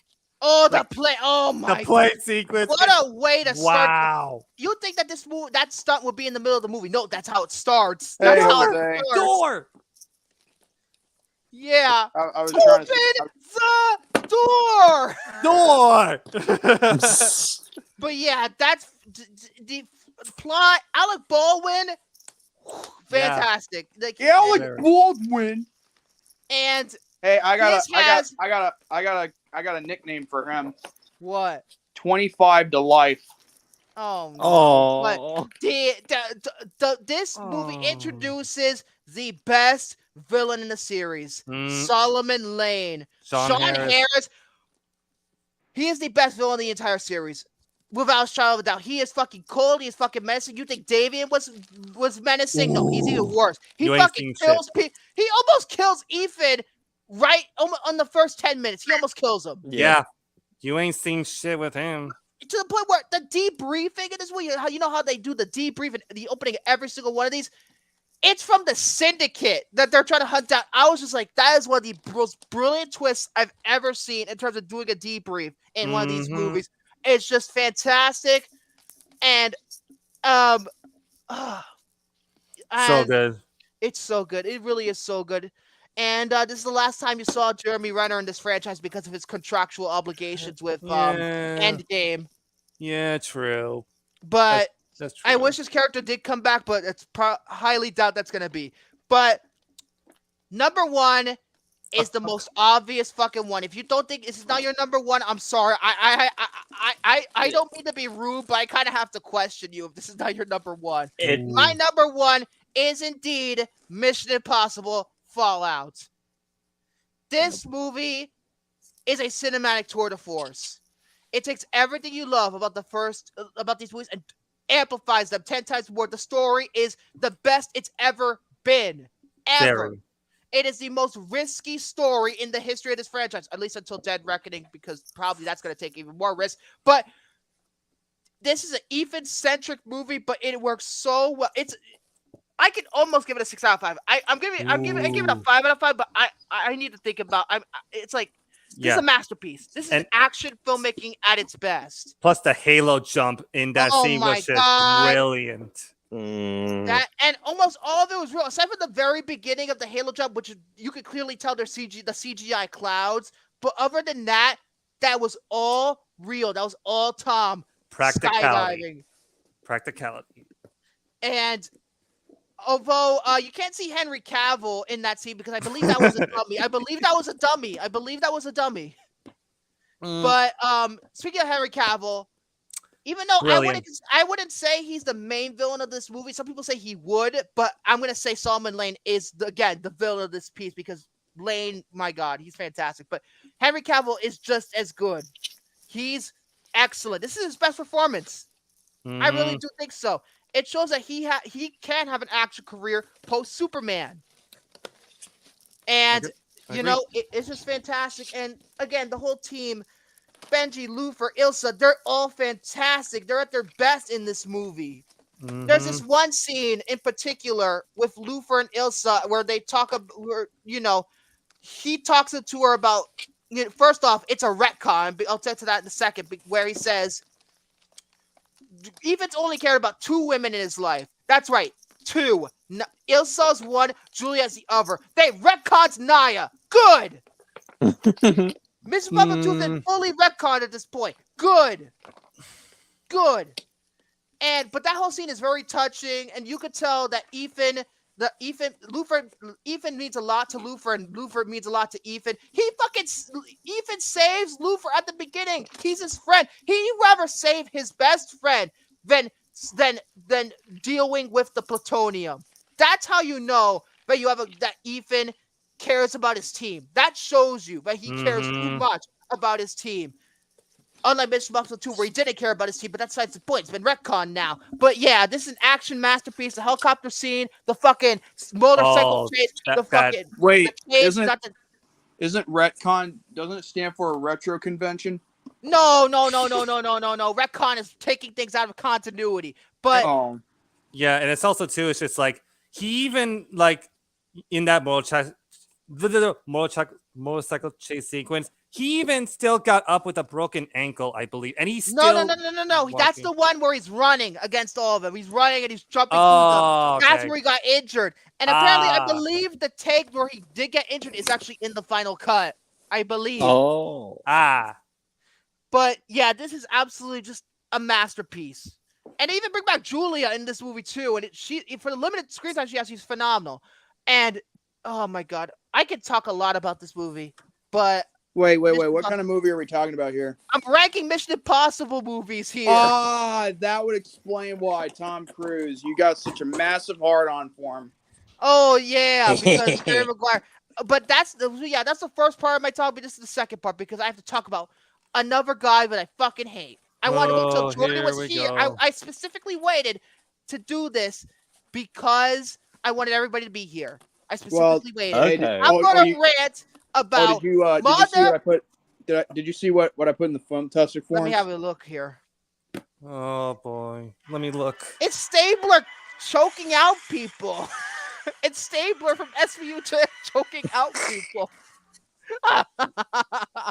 And he's no. It's basically him beating the shit out of people, most likely. I like the part where that guy goes like, no. So, oh my God. So now I'm gonna rant about a motherfucker that is no stranger to this fucking show. It's time to rant about Zaslav again. Yeah, Here we go. motherfucker. This cocksucker. A day in the Zaz life.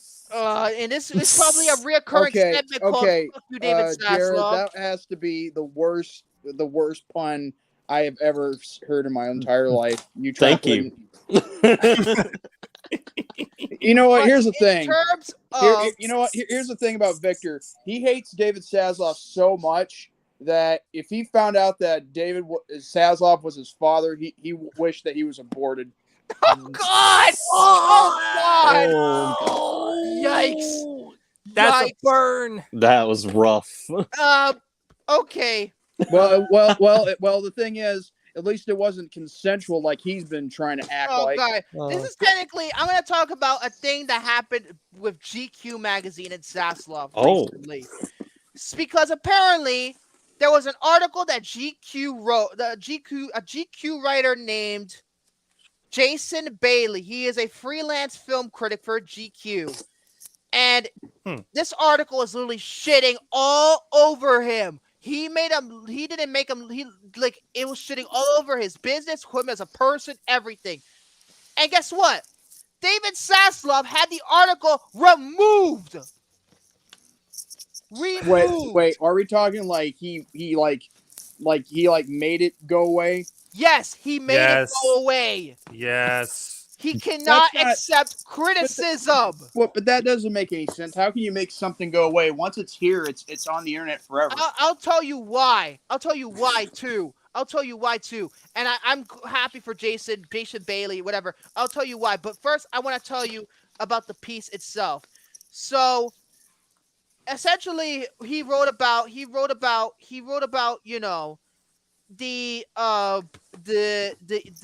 the most hated man in Hollywood. He's only good at breaking things, and comparing him to Richard Gere's character in Pretty Woman, apparently. And the article went through a round of edits before being fully removed from the site without explanation after the company complained and Bailey asked for his byline to be removed.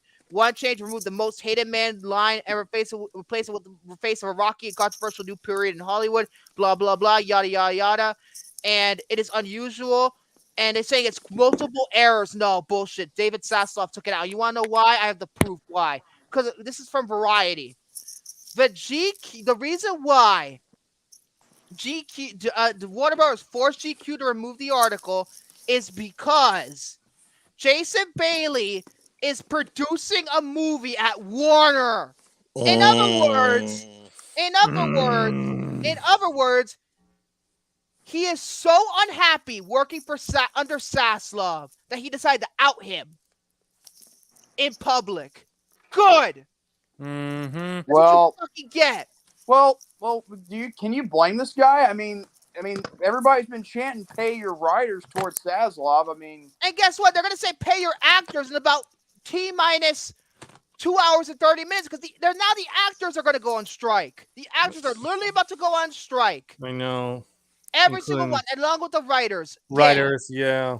So, in other words, it's going to shut down Hollywood. It really is. And Zaslav is part of the reason why. You refuse to pay your writers. You refuse to pay your actors. Now, fuck this guy. He literally is just... Yeah, Venom. Fuck this guy. You beat me to it. Yeah. It does not surprise me. However, what really would surprise me is if people up at Warner would actually, do something about this, miscarriage of justice. Unfortunately, they're not going to get rid of Zaslav. He's too high in power. He's like the Vince McMahon of Hollywood, He really is. He's responsible exactly. for Hollywood getting shut down. That's a great comparison, Jory. He really is like Vince McMahon. That's a great comparison. Except we don't have evidence of him actually, paying hush money for, for raping women. But that's apparently he's had allegations before, so you never know. Oh wow. Well then, I guess we're on the right track then. Well, even too, like Zaslav mostly breaks than makes. Yeah, and I bet you next week's like, oh yeah, Barbie is a success. No. Fuck Just off. because you had one success doesn't account for the multiple amounts of box office failures you had this year. Evil Dead Rise, at the moment, is your only hit. House Party bombed. Shazam bombed. Fucking The Flash was the biggest bomb of one of the biggest bombs of the 21st century. Yeah. I bet. You know what? We talk about, instead of him making things, he's breaking things. You know what? That's good, because I bet the next person that that accuses him of rape, I bet he broke his dick off the last time. Yeah, another thing too is that Pixar. Jose makes a good point. Pixar had to cancel their half-hour-long show. That they're gonna have a full TV. They were gonna have a full TV show called Win or Lose, but it was canceled because I believe it was canceled. I'm gonna recheck my research just to make sure. Wait. Jose says they're okay. They hold on. Let me make sure it's not fucking canceled. Yeah, they canceled Pixar Win or Lose, but not Oh, Velma. wait a minute. Jose, I have something to tell you. Fake news. It's supposed to come out in December. Oh, so it's CNN. No. No. I think he must have got it from like Cosmic Book News or something. I don't fucking know. Well, Fake CNN. news. Well, isn't CNN? Wasn't it part of Turner, which is now part It of is Warner? part now? of Warner. It is part of Warner Brothers Discovery. So there you go. Fake news.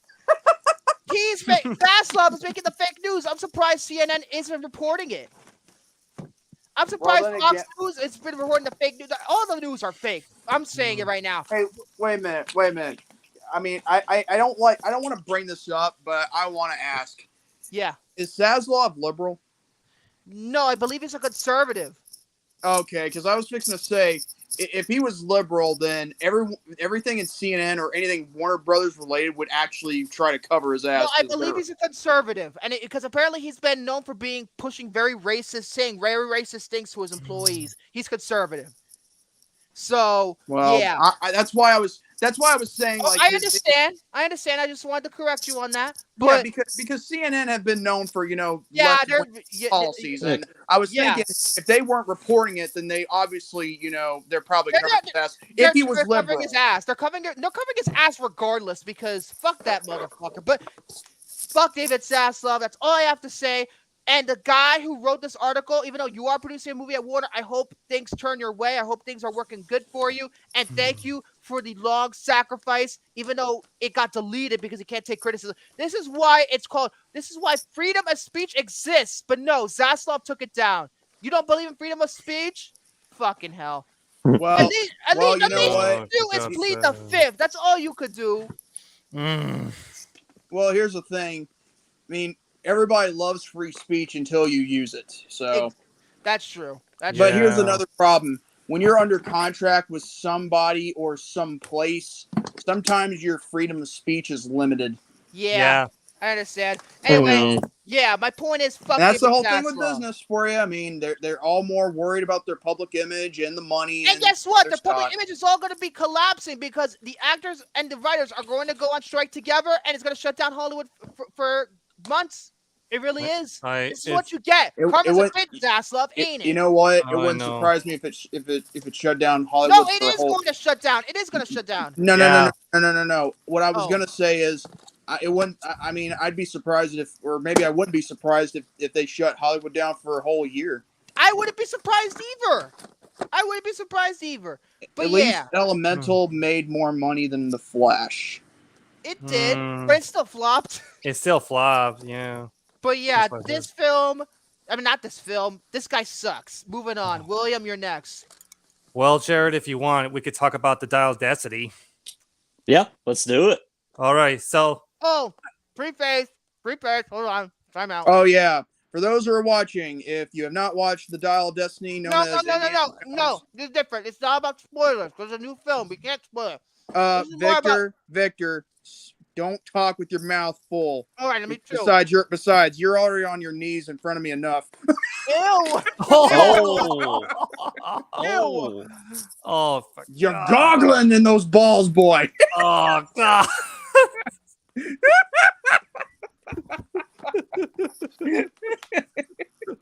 What am I gonna do with you, Jordy? By the way, since you were gone, Jordy, yes, I did pick up Scream 6, but I talked about it just at the beginning of the show. I didn't fucking do a 10-minute, 15-minute ramble on it. So there, you don't have to go to sleep no more. Anyway. Hey, listen, what are you going to do with me? It's called an incurable disease called unlimited asshole-itis. Oh, my God. So, what was I going to say first? Okay, Dial of Destiny, because I know exactly what I was going to say. This film's very divisive, With wait, that wait, being, wait. Hunter says, Mhm. have we talked about how Sasloff has officially established that he I can't did. We did. or I not just yet? did right now. Oh, I yeah. just did it right now. I just did it right now. I did it Yeah, right we now. I did. ranted about it just now. But yeah, this is a very divisive film. With that being said, with the chat, please be respectful of their opinions because again, controversy with this movie is going up the wazoo to the point where there's Oh, God. rumors, fuck Ugh. rumors, because rumors are bullshit. Yes. That Kathleen Kennedy has been let go of Lucasfilm, even though there's no evidence proving that there is the case. So like, Mhm. There's wait, been YouTubers saying that for like years. yeah, but And- Yeah. But that's Mhm. my point. That just be respectful of what these two have to say. If you don't have, Mm. if you got nothing nice to say about the film or them, don't say anything at all. Yeah. Go ahead. All right. So I think Jared and Let me go get a soda. I'm thirsty. Okay, so Jared, I think we can all agree that this has been one of our most anticipated movies of the entire year, not just the entire summer in general. 100%. Yeah, because I love Indiana Jones. I think he's like one of the most iconic characters in cinematic history, all thanks to Harrison Ford from branching out not just Star Wars, but just an entire new franchise he is very connected to. Mm-hmm. So I walked into this movie since I've watched all 4 of the Indiana Jones movies on Disney Plus, and let's just say that I do have some thoughts on it. First of all, Harrison Ford, despite his age that he is right now, he's really good as always. Like he brings so much charisma into his character. This might be his best performance, like just like from an acting. From acting, I think this is his best performance in an Indiana Jones film. Really? But well, then because it hones in on like, because it doesn't focus on his physicality. It's just like his, I guess because it's an emotional journey for the character is what I'm saying. Yeah, absolutely. And you cannot find a better actor just to portray the archaeologist and adventurer. And it's also too like the thing I found most interesting about his character this time around is the fact that there was like a particular segment where him and Hella Shaw, portrayed by Phoebe Waller-Bridge, and they were going up against like a service about how old Indy is. And there was like that segment had to be laughing. Like I think you and I can agree, right, Jared? I love Phoebe Waller-Bridge in this movie and her banter with Harrison Ford, and well, their characters work so well together, and I love how they like focus on like a lot of his like how old he's gotten and stuff. Yeah, absolutely. Like you were saying. Yeah, absolutely. And her comedic moments, he had some great comedic moments. She really hit it hard. What are we talking about? We were just like talking about how Harrison Ford is still really good as always, and despite his age right now, where he's definitely 80 by now. Yeah, he's definitely 80. Absolutely. And talk about just how good him and Phoebe Waller-Bridge's because chemistry she's the is. The reason why it's so divisive is because of her character. Gee, I wonder fucking why. Which is so weird because I absolutely loved her. Woke just because a woman's there. Jesus Christ, grow up. She is a total scumbag in a likable way.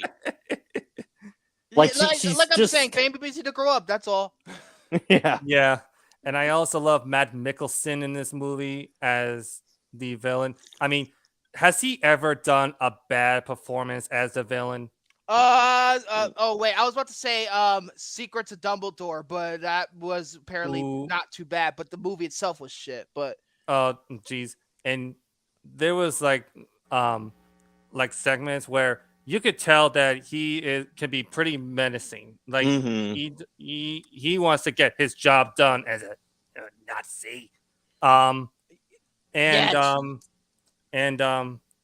I like James Mangold's direction with this one.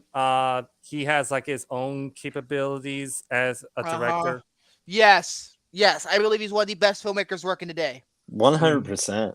And I love the action sequences too. They're mostly well filmed and very a lot well of people edited, say too. there's a lot of CGI in this movie. I That- don't know how. There Ooh. is.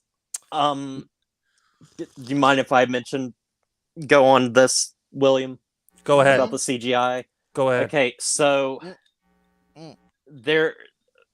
I honestly like. There's only one moment during. So people know, but like the beginning of this movie is young Indy, and So, they in other use. words, the ILM de-aging technology. They do the de-aging technology with Harrison Ford, and for the most part, it's actually pretty good. But then there are moments when he's moving where I'm like, I don't think they're actually like using like a double or anything, and it just feels like there's no weight. Just like the scene in the first Harry Potter where the fucking troll thing's holding Ron, it looks like a computer image. And then there's other scenes like when he's on the horse, like there's close-ups of him where it's like he's just clearly like not riding a horse in those shots. But they're like close up. But yeah. Other than that, like there's nothing like too questionable, like except for that, and a lot of the CGI is like because I heard the of like final covering act up. is questionable too. Everything is being polarized because of the final. D, what does that remind me of? Okay, yes, that's another thing. It has some rough edges here and there. The third final act. I think the third act too is like going to be very divisive for people. Like without obviously spoiling anything. What did you think of the third act overall, William? I will say this too. Like, I do have some gripes with it. I will say this. Like, one of them is being the like how they use the plot device. It's not like really not as interesting as, let's say, the Ark of the Covenant or the Cup in Last Crusade. It's just, I don't know. Like, I feel like I wasn't really as invested as I was with the previous 3 historic items as I thought it would be. I think too why that is too, like going into this movie, watching it, like compared to and I'm meaning like all 4 of like the previous 4 ones. It's such a like somber, like it feels like a smaller adventure. Oh, I see. Yeah, it's a smaller scaled movie, pretty much. Despite it being on a big scale. Yeah, because this movie cost $300 million, possibly even more than that. Yeah. And it's also too, I feel like with that budget, they should have like trimmed it down just to like, I don't know, let's say like 150 million. Then I would have been mostly fine with it. I feel like this is way too fucking high for what it's trying to do. It's way too fucking high. Also, I will say this for those that are curious, that have not seen the film. They do address Mutt. Oh, in the good. movie. Good. They do address them good. And I think personally it is the best scene in the movie. With no spoilers or anything. It is the best part of the film to me. There's some very good scenes with Harrison Ford in the movie, and that stuff's really good. Another gripe that I had with it too, even for like a 2 hour and what was it, like a 30 it's 2.5 hours. To be honest with you, I felt like the pacing could have been tightened up a little bit, because there were some moments when I was in that theater, I was like, okay, You might Here's want to the like thing, keep though. the pace Almost with it. every single movie these days wants to be 2.5 hours and close to 3 hours. Almost every single movie wants to be Endgame these days. That's my major problem with this movie is Yeah. it has nothing to do with the story, characters, or anything. It is like the runtime. I love a good like 3-hour movie and stuff. Like I watched quite a bit of them, but like Indiana Jones was designed to be a 2-hour movie, and this is 30 minutes too long. Like I was just like, like come on, let's keep up the pace in here. Let's go.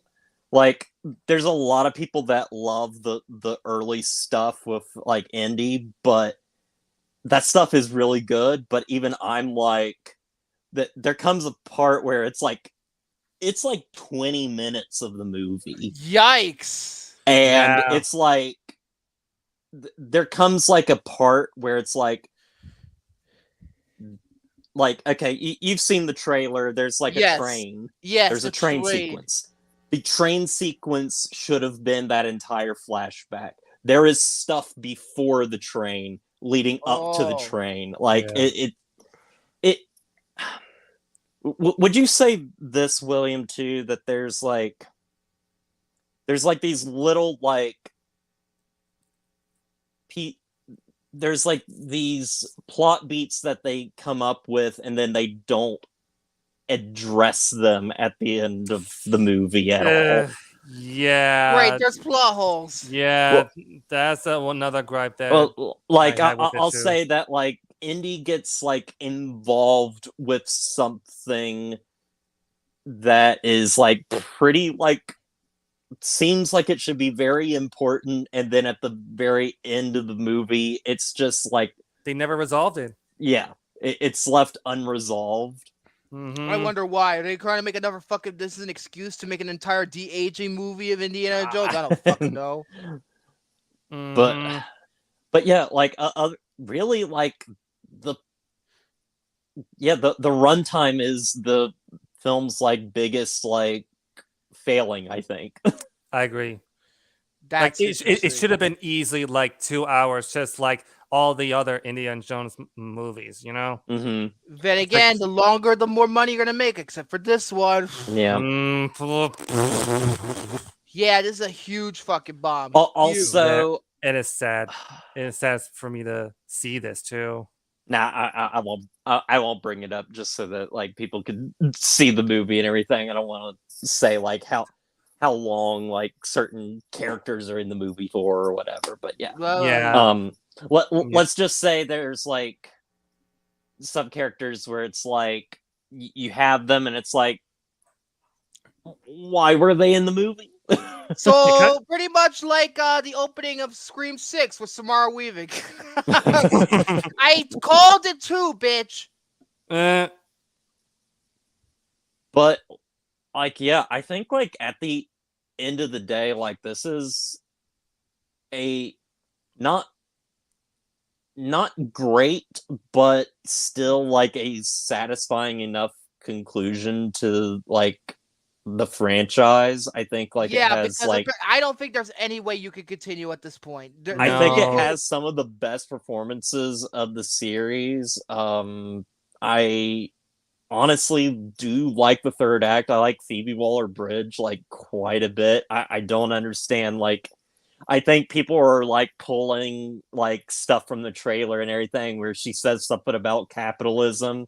But like Jesus. It's just one line and then that's no, it. that you just told me she was a scumbag. So scumbags talk like that. I mean she is a she's a scumbag kind of like honestly, she feels like how Indy was sometimes in like the original trilogy and everything, where like he would be an asshole sometimes. Oh jeez. But yeah, that it's honestly, I feel like in terms of that, I feel like at least they did better than Key to the Crystal Skull.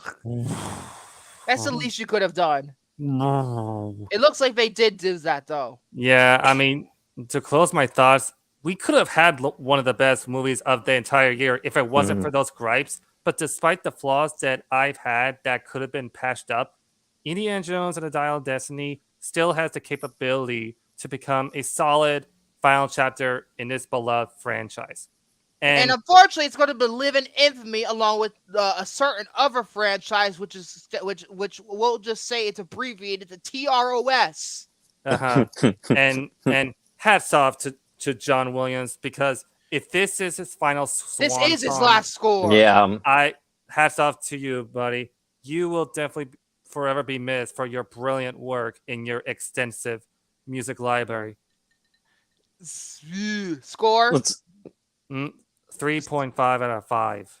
I give it a 7, which is basically 3.5. Yeah, there you go. We both have it as like, on Letterboxd's 3.5. Yeah, there you go. There you go. It's solid enough. Jordan, you have a topic or wake up, man? Did you Did you fall asleep? Did you fell in the toilet? Nah, shut up. Yeah, you want something to talk about? You have something to talk about? Well, I can provide a life update regarding my dog. Doggy. Hi, doggy. It's a legit thing. Okay, Tommy Wiseau. Well, I don't know if any of you watched my week-long marathon of Chilling with Jordy from this past Saturday, but I had to, take my dog to the vet.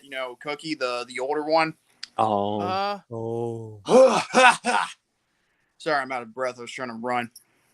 I need to put some cardio in.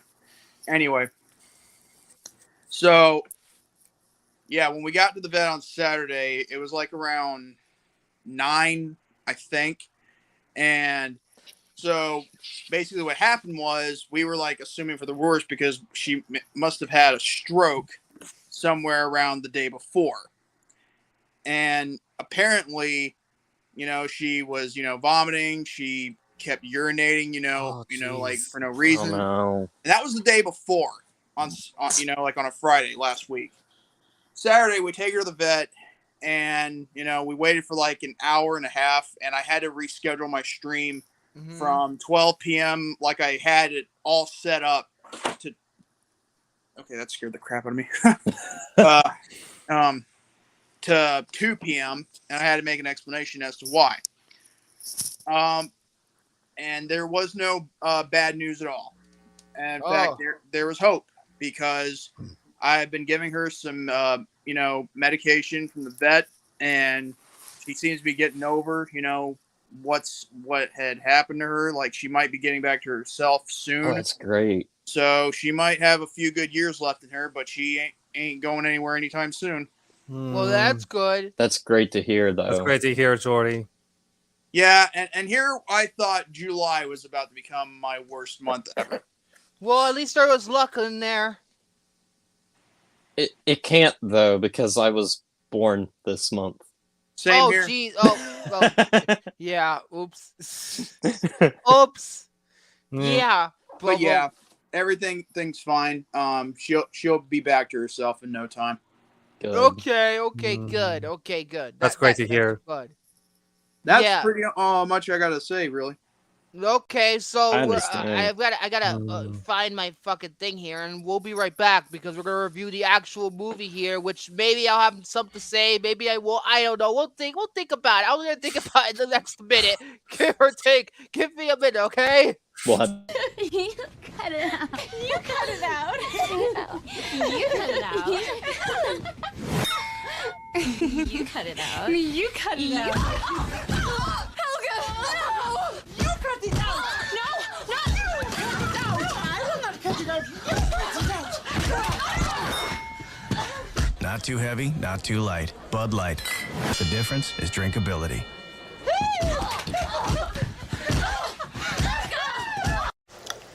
And there's your beautiful baby. Any day now.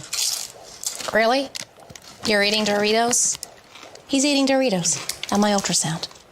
Do you see what I have to do? I know. Give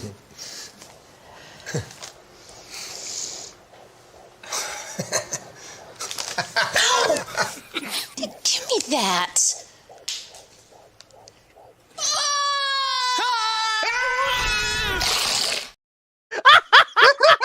my god! I remember that commercial. Oh my god! But there's one question. You got me there, good, Victor. Here's a question I have. The first commercial. Why did it felt like it was so like cringe, like sexual tension, and then it turned into an actual pillow fight where you're about to fight to the death? The Doritos commercial. Oh my god! I told you I was gonna pick stuff that was shocking. That was. I think the Bud Light commercial was kind of more cringe enough, you know. Oh my god! The premature birth because of Doritos. By the way, I believe that was banned. That was a banned commercial for the Super Bowl. They refused to air it. Well, I think I've seen that commercial before, but I never saw it in the Super Bowl. Oh my god! Yeah, because I feel like that one's like more recent too. Maybe. It is more recent, like 2015, 16, okay, something yeah. like that. Oh my god! Oh my god! I mean, like, I get the whole point of it could be offending some women that could go through early childbirth, but then again, it's just a commercial. It's not, you know, but at the same time, the punchline is just so shocking. It's funny. It's not an ad revenue for premature birth or abortion or whatever. It's not promoting that. It's just about Doritos. About how Doritos makes exactly. Doritos makes babies born. It's like the new condom. No, premature born mostly. Oh Jesus! But yeah, that Dorito, I just picked up because when I watched it, I was just reminded about how interesting. Well, I know that lady won't eat Doritos the Why same are we way again. reviewing the commercial? I don't know. Like, are we supposed to review like a pickup night shows for the wheel?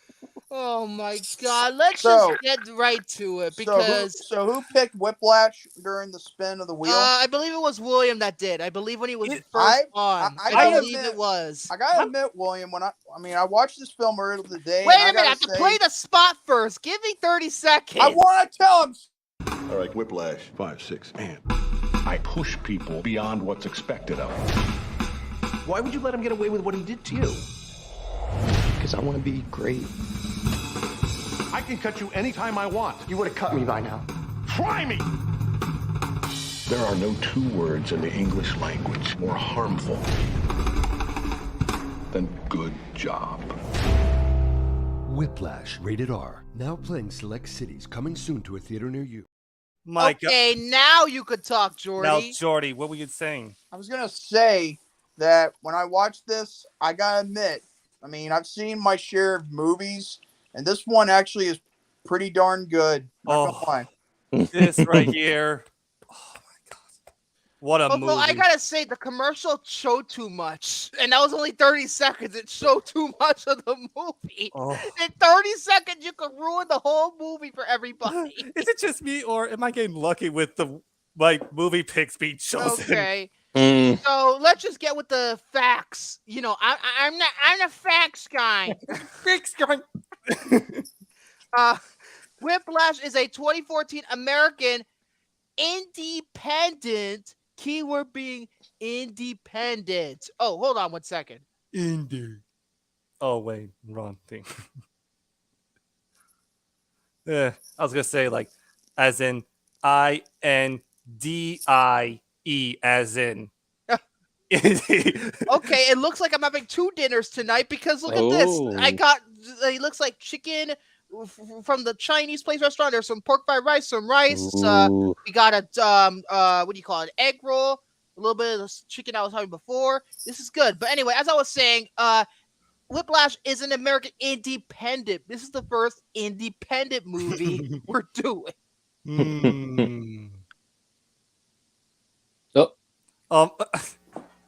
He eating again.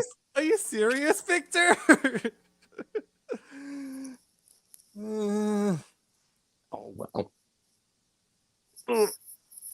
Sorry. Hopefully, I won't get interrupted. You know, I'm gonna get interrupted again, but I'm gonna try my best to get my thing out of it. It's an American independent psychological drama film written and directed by Damien Chazelle, who's only made one good film up to his name at this point. Yes, I know.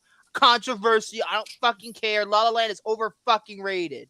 And First Man is boring. Best visual effects, my ass. And Babylon, the less I say about Babylon, the better. It's a career ender. He's never going to recover from it. I'll give you that on First Man. That movie was boring.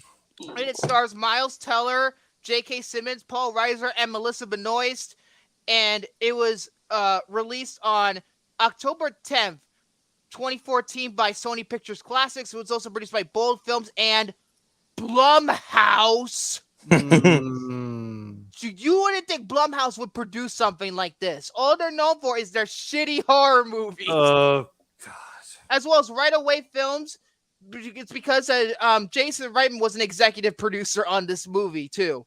And the budget was only $3.3 million, which is about average for an independent movie. Independent movies usually don't cost that much. And it's made to the box office, it made $49 million worldwide. And the premise, it's basically about a drummer who enrolls in a music school where his dreams of greatness are mentored by an instructor who will stop at nothing to what? Realize a student's potential. And that's kind of a vague premise. It's kind of like, oh, it's going to be a heartwarming movie. No. Oh, no, it isn't. No, it is not. Nope. Just wait till you get to the actual movie itself, especially the middle. Oh. But yeah, no, we can't see Vic because it was fuck off with the John Cena bullshit. Oh my you know, God.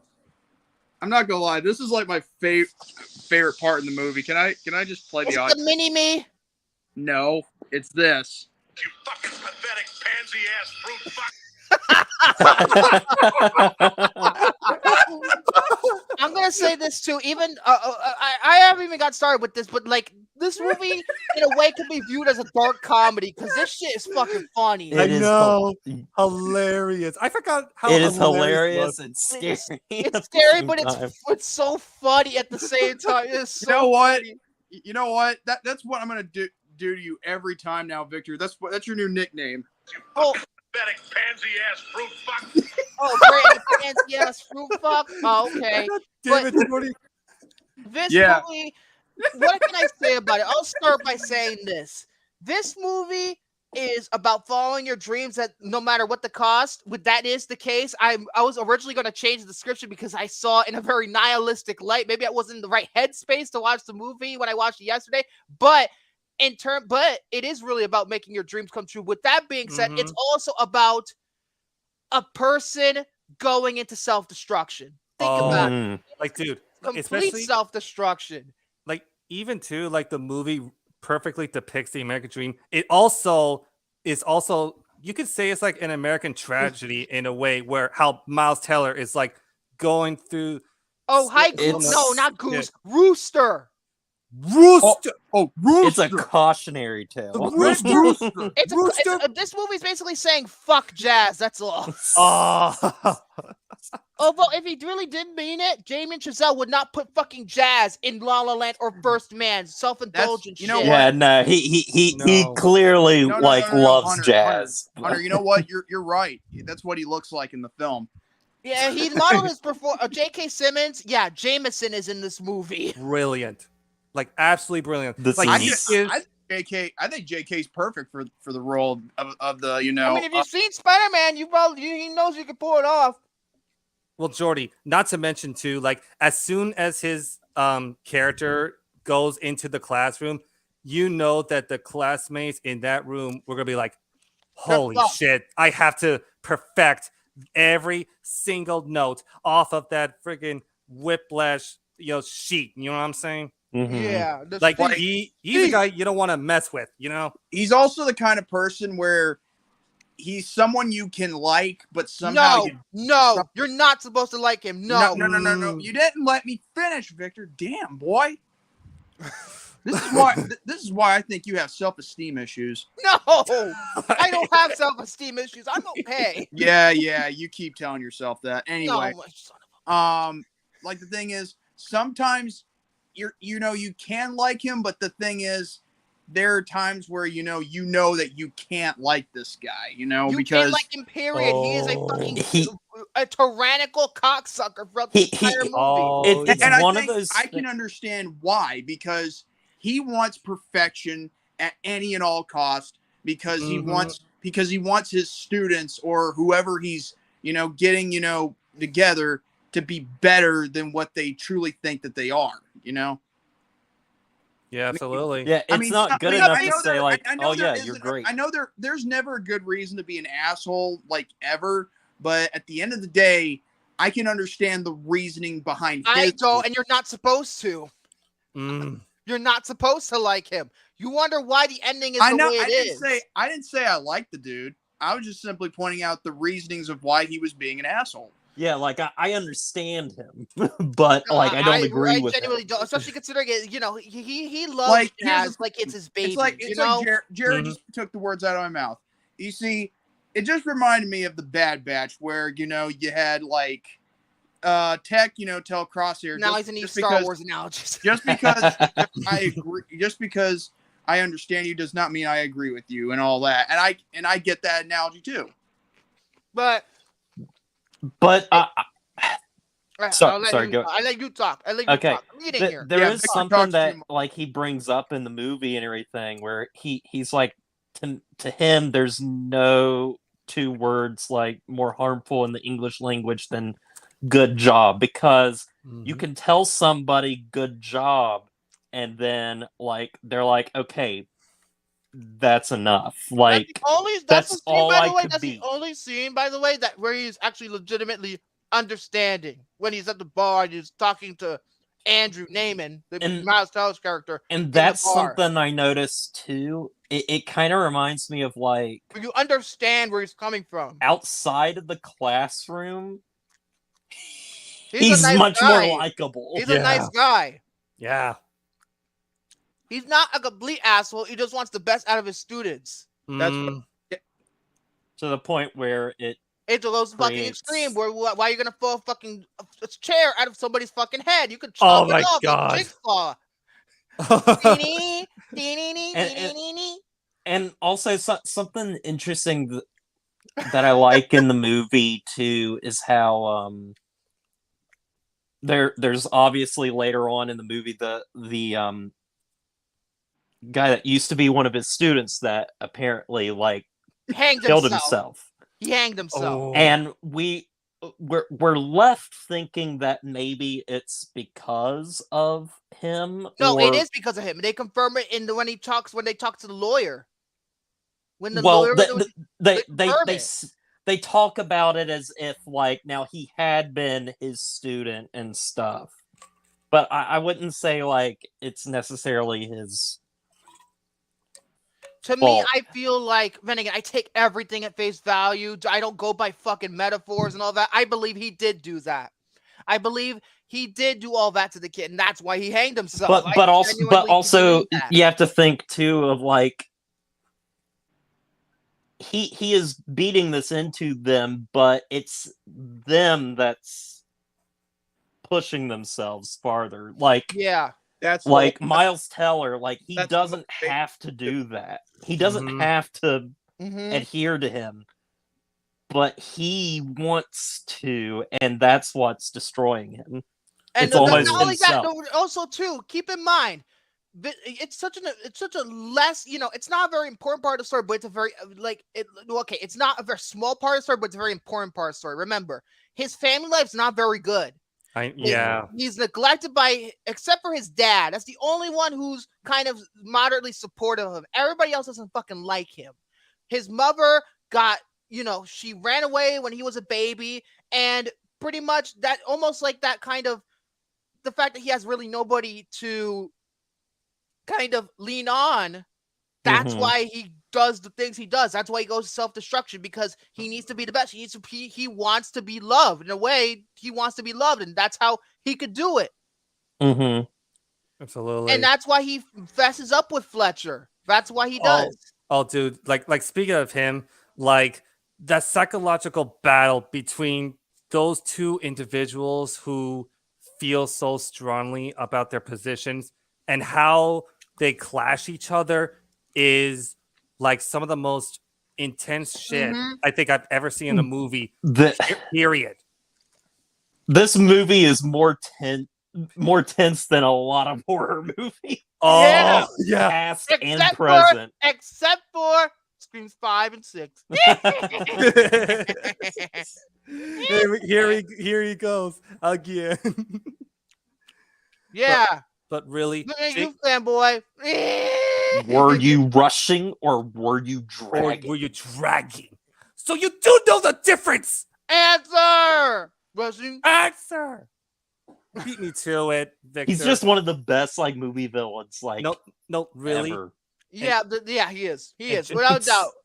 Even like the smaller aspects of the movie, like his relationship with Nicole, played by Melissa Benoist, Supergirl herself. Wow. I thought it was actually not too bad. Although it doesn't take up a lot of the movie, it really does not, because he breaks up with her instantly. Although it is one of the better scenes of the movie where he tells her why he needs to break up, even though he comes up like a fucking asshole in this scene. Yeah, but honestly, like Miles Teller's character isn't like the most likable either. No, it's not. Yeah. He's not. And it's also too, it's just like, but you could argue that's his self-destruction, because at first he is a good guy. He is a gentle, good guy. But the psychological, you could argue the psychological damage. That's why he's acting the way he is. Look at the scene where he's at he and his dad are at somebody's house and they're having dinner. I forgot, it was like his cousin or something. I believe so. And like they were talking about Division 3. He was ranting about them being in Division 3 football, which is the lowest division of college football in the world. Like that's like for people who are on the last chance, or else they get kicked out of every single league. They're not going to be in the NFL, you know. But those kind of that kind of, and he just makes fun of him the entire time, and then it's like, and then they're making fun of him back. You know, that psychological damage, it's affecting him. Oh yeah, it's like affecting him really so hard to the point where it almost kind of feels too much for him to handle. Think of it this way: even though I can't stand Darren Aronofsky, I've said it many years, for many years, I can't fucking stand him. This is pretty much like the drum version of Black Swan. Think about it. Pretty much. You know what? I can actually see where you're coming from with that. Pretty much. I mean, what is that movie about? Oh, a ballet dancer trying to get self-destruction. Yeah, exactly. Yeah. It kind of has like all the pretentious shit. Pretty much, it's just clean 106 minutes of no filler. Pretty much, because this movie has no filler. Every scene is perfect, aside from a few shots that go on for a little bit too long. But that's just my OCD triggering. But like the character of Andrew, even though he's not the most likable person in the world, you root for him. That's what's most important. If because of that performance, because of Miles Teller's performance, you want him to succeed, because you want to see him essentially be loved. That's all what it's about at the end. I mean, look at the scene where he's looking through his computer and the files of him being a kid and doing the jazz drums, you know, at a better time in his life, you know? And at that point, like, you know, he's doing it because he loves it, and he's doing it because, like, it's fun and it's a hobby, but now he's, like, treating it like it's his life. Exactly. It's that kind of self-destruction, and, yeah, I feel like, in terms of that, like, there's so many funny parts. What's your favorite insults in this movie? That's not what I'm going to ask. What is your favorite insult that Fletcher says? Victor, there are too many to count, to the point where I cannot even pick a favorite, because all of them have their standout moments with every I'm looking at you, Mini-Me, as it was one of them. Certainly one of them. All of them just There's a lot of pop culture references in this movie, shockingly enough. I can't pick I like it when he says something about "don't come early." What about this? About what are your fucking acapella group? Actually, this is my favorite insult.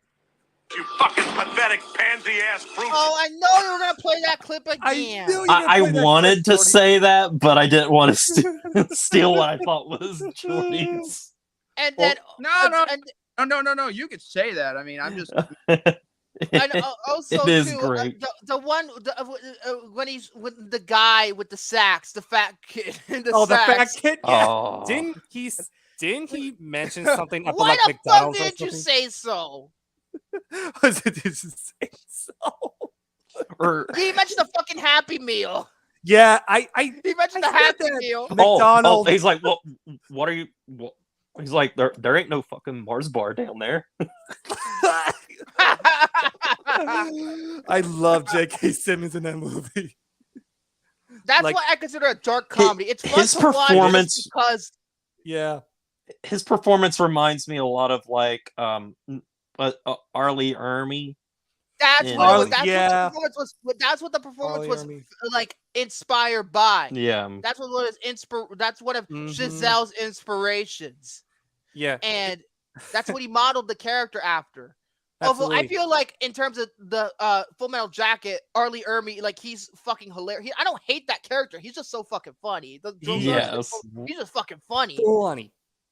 But yeah, this, you know, the jazz is very good. I'm not a jazz person. I don't think anybody else is, but It's a very acquired taste. it's a very acquired Very. taste, and that's why he also said why, you know, when Fletcher says, "Oh, you know, jazz is dying because of Starbucks." Starbucks jazz CDs. Fuck Starbucks. They have overpriced coffee. Oh, Go to Jesus. Dunkin'. It's cheaper and it's better produced. Yeah. Anyway, Exactly. but yeah, like the whole thing about it is that it's basically a character study movie. Mm-hmm. And it's also It's pretty much logical reasons too. yeah. And Yes.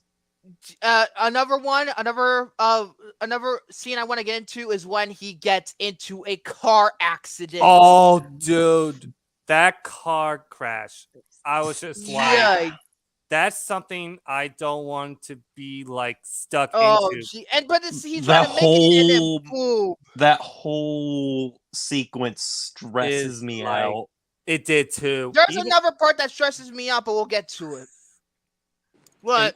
And even too, like he got out of the car, right? And he's still walking towards the freaking building. He's bleeding all over the place. Because he wants to be like, he wants to get his Even part. Fletcher's like, what the fuck? What the fuck? You know, why are you bleeding all there? What, you get some help or something. You got Morty looking at him like, even he's telling him to get help.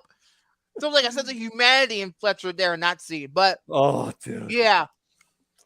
But I feel like the characters are what this movie's all about. Because without the characters, this movie would have been all style or substance. Pretty much. Mm-hmm. But I could talk so much all day about it. But my favorite sequence is the last 15 minutes? 15 minutes of the movie. Yes. Although it does end abruptly. I hate abrupt endings, but I feel like it's worth the abrupt ending. But I'll get to that in a minute.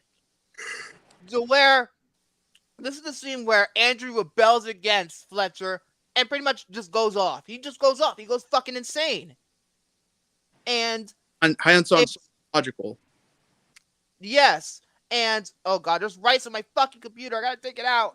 Oh no! Oh no! Oh no! Just suck the keyboard. Pop I'm one not of the gonna keys suck it. off. Suck off the rice in the keys like I'll an deal with that later. I'll Suck it off deal with like that an later. Suck it off like an antelope. Yeah, I'll deal with it later. With your face close up to the camera, looks like you're about to suck off something.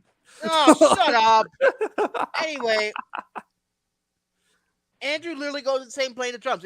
I think the drum solo, I believe, lasts for 8 minutes. I believe that's what it lasts for. I didn't time it. I did not time it, but I believe it was 8 minutes. That felt so exhilarating too. With It's one like of the the sound. stressful movie scenes ever. Even to the point where even the white, it's not even the full solo because there's fucking in the middle of the fucking thing. There's complete white noise, just showing how stressful this really is. What about black noise?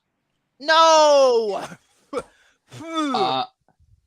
Also, the shot that gets me during that entire moment is like when it cuts to the dad looking, and he's just like, "Oh my god!" Like he's like feeling awful for his son right now. Like even though like this is the moment he's like, I am going to make something of myself and everything, and he's just like his dad's like, is it really worth this much? Like, you're a madman. Yeah, but yeah, you're a crazy son of a bitch. That's what he's saying. But it's absolutely insane. And by the end, he does warrant his approval, and the movie just. I wish there was another scene after that. I don't like how it just abruptly stops. Completely fine where it stops. I don't like ambiguity. I'm sorry. I hate ambiguity. I love it too, Jared. I hate that shit. I hate that stunt. With that being said, it's still a satisfying ending because he won. He did win. But I just feel like at least, I don't know. But here's the thing, though. You can interpret this ending two ways. One, a very happy ending. Number two, you could say that pretty much he's the best of the best now, but he's now going to fucking destroy himself for good. You could take it both ways. Although I took it the other way because I don't know, I'm a very nihilistic type because I hate society, but that's besides the point. Although I feel like more now, and thinking about it now, it's more of a happy ending because he defied Fletcher. He defied him. And he showed that he can be one of the greats. It also shows a complete transformation in Fletcher. He's like, holy shit, we finally have one of the greats. Jazz is saved. Mm-hmm. And, you know, yeah, I love the ending aside from the I don't know. I wish they maybe what it stood. Maybe it's not because it's ambiguity. I think it's just the way it cuts without the. I wish there was like at least 30 more seconds of the audience just looking at him, and then they eventually applause, and then you can end the movie, and that's fine. But I don't know. Maybe it's supposed to be a movie theater kind of experience where you were clapping for the movie at the end. It's almost like they did that on purpose. I don't fucking know. With that entire sequence, I almost want to cheer and get up from my seat and just applaud because. But you can take that two different ways. You can make it like the nihilist in me saying he's completely self-destroyed and he's probably going to kill himself at age 35, like Charlie Parker, or it's the other guy. He's probably going to kill himself or get into a car accident or whatever, because jazz is that kind of people die very early. Yeah, in well, jazz to me, that culture. felt satisfying to me. But yeah, it's a pretty much like, think of it this way: it's like the ending of Fight Club. You're pretty much fucking destroyed. Mm. Well, it's a different context with Fight Club, of course. I think Fight Club is a much better movie, but this is still a great film. I don't think I have much to say about it because, you know, it just kind of speaks for itself, really. Same. This movie kind of speaks for itself. Yeah, and I just have nothing negative to say about this movie. I freaking love this movie. Everything I said that was quote-unquote negative was just a nitpick. That's just a nitpick. You know, nitpicking and being negative are two different things. But overall, I'm going to give Whiplash a 5. Same here. I mean, 10 out of 10. I mean, Damien Chazelle's electrifying and smashing and he hits. never got better. I'm sorry, folks. You know what? I'm going to take a minute before you say that. I'm sorry. La La Land is so overrated. Come on. This is how you follow up Whiplash? Damien Chazelle was made such a clean, fast movie with no self-indulgence, and then you followed up with a movie that takes only but self-indulgence. Seriously, that movie is basically Hollywood wanking itself. I hate when movies do that too. Like, look at why Once Upon a Time in Hollywood is so divisive. Some people don't like that at all. I only like it when it's done correctly, like Entourage, which is pretty much a satire on Hollywood. I know that's television, although it did get a movie, but that's not even his worst accomplishment. First Man. Oh, First Man. My God. Yeah, I loved. Come on. Sorry, Jared. Yeah, I was best visual effects for looking like this. Yeah. Looking like that. When he's like inside yeah, the you can space even shuttle. see the effect. And Babylon, yeah, that killed his career. It did. Let's be honest. Babylon, the elephant shitting on people was enough. That's it. Why do you need to show elephants shitting people during an orgy? I shit you not. This happens in Babylon. There's orgies, elephants shitting on people. It's just shock value for the sake of shock value. You wonder why this movie bombed against Avatar. And you know what's funny? One of the last frames of the movie is a scene from Avatar where it's Hollywood wanking itself again. Seriously, Chazelle, you're the next Neil Blomkamp.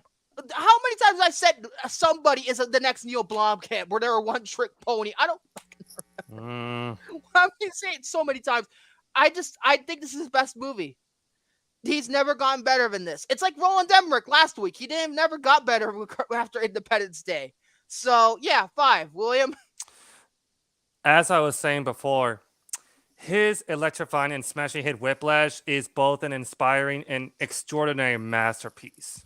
I mean, J.K. Simmons, I'm so glad he won his Oscar because it was rightfully deserving. Rightfully Although I feel like this should have won Best Picture. Birdman, fuck off. Yeah, I think it should have. Yeah, well, speaking of that, Birdman, I couldn't get through it. I couldn't get through Birdman. It is so self-indulgent. It's not even funny. Speaking of that, though, too, it's just like I have so much confidence saying that Whiplash is like not only my favorite movie of 2014 and one of my favorites of the decade.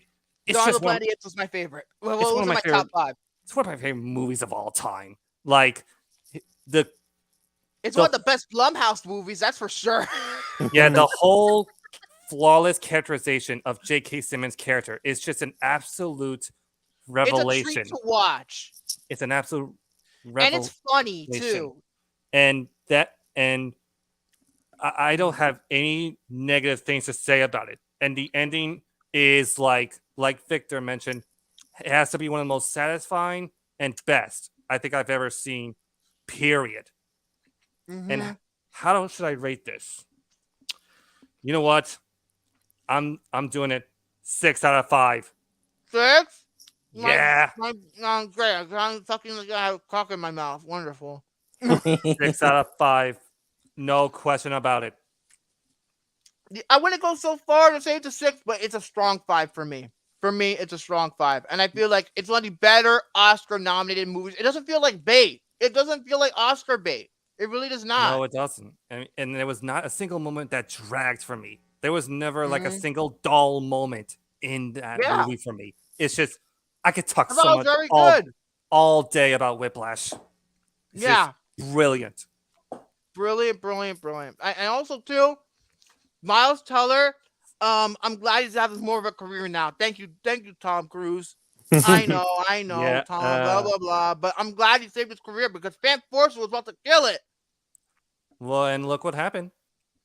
Yeah, at least you got, and of course, J.K. Simmons returned to the role of Jameson in these most recent MCU Spider-Man movies. Which I think he's really good. I just as always, really, but this is his best performance. Very. Yeah. And yeah, I thought it was fantastic. So let's pick out the movies that we're going to put. I already set mine, but I'm gonna reveal those probably last because something might shock you. So let's see. I want Jordy to go first since you went last week. So how many were we picking this week? The usual 2. All right. I'll just go on my Apple TV. Hold on, let me just find the fucking green shit. There we go. I already have mine. Hold on. Let me just find the green. There we go. All better. I just have to type in the names now. Okay. There you go. All better. Okay, so don't get started with that shit. Oh God, Victor. What am I It's doing? fine. I think I've only used 2 clips in the entire episode. This is the least amount that I've used these clips. Oh my God. Okay. Wow. What am I gonna do with you, boy? I got one. Okay. Enter the Dragon with Bruce Lee. Yes. Okay. I love Enter the Dragon so much. I've always wanted to see that. That's a fantastic movie. I've never seen it. Well, we'll have to watch it in a private call if we do it together because there is one nude scene where only. Well, it's an R-rated movie, of course, because fucking Twitch is fucking garbage. By the way, in case you're wondering about the reactions, we're just doing this on a case-by-case reactions on a case-by-case basis now because certain R-rated movies are not going to be suitable because we don't want to get David banned on Twitch, do we? Yes, that's true. You got a good point. We don't want to do naked.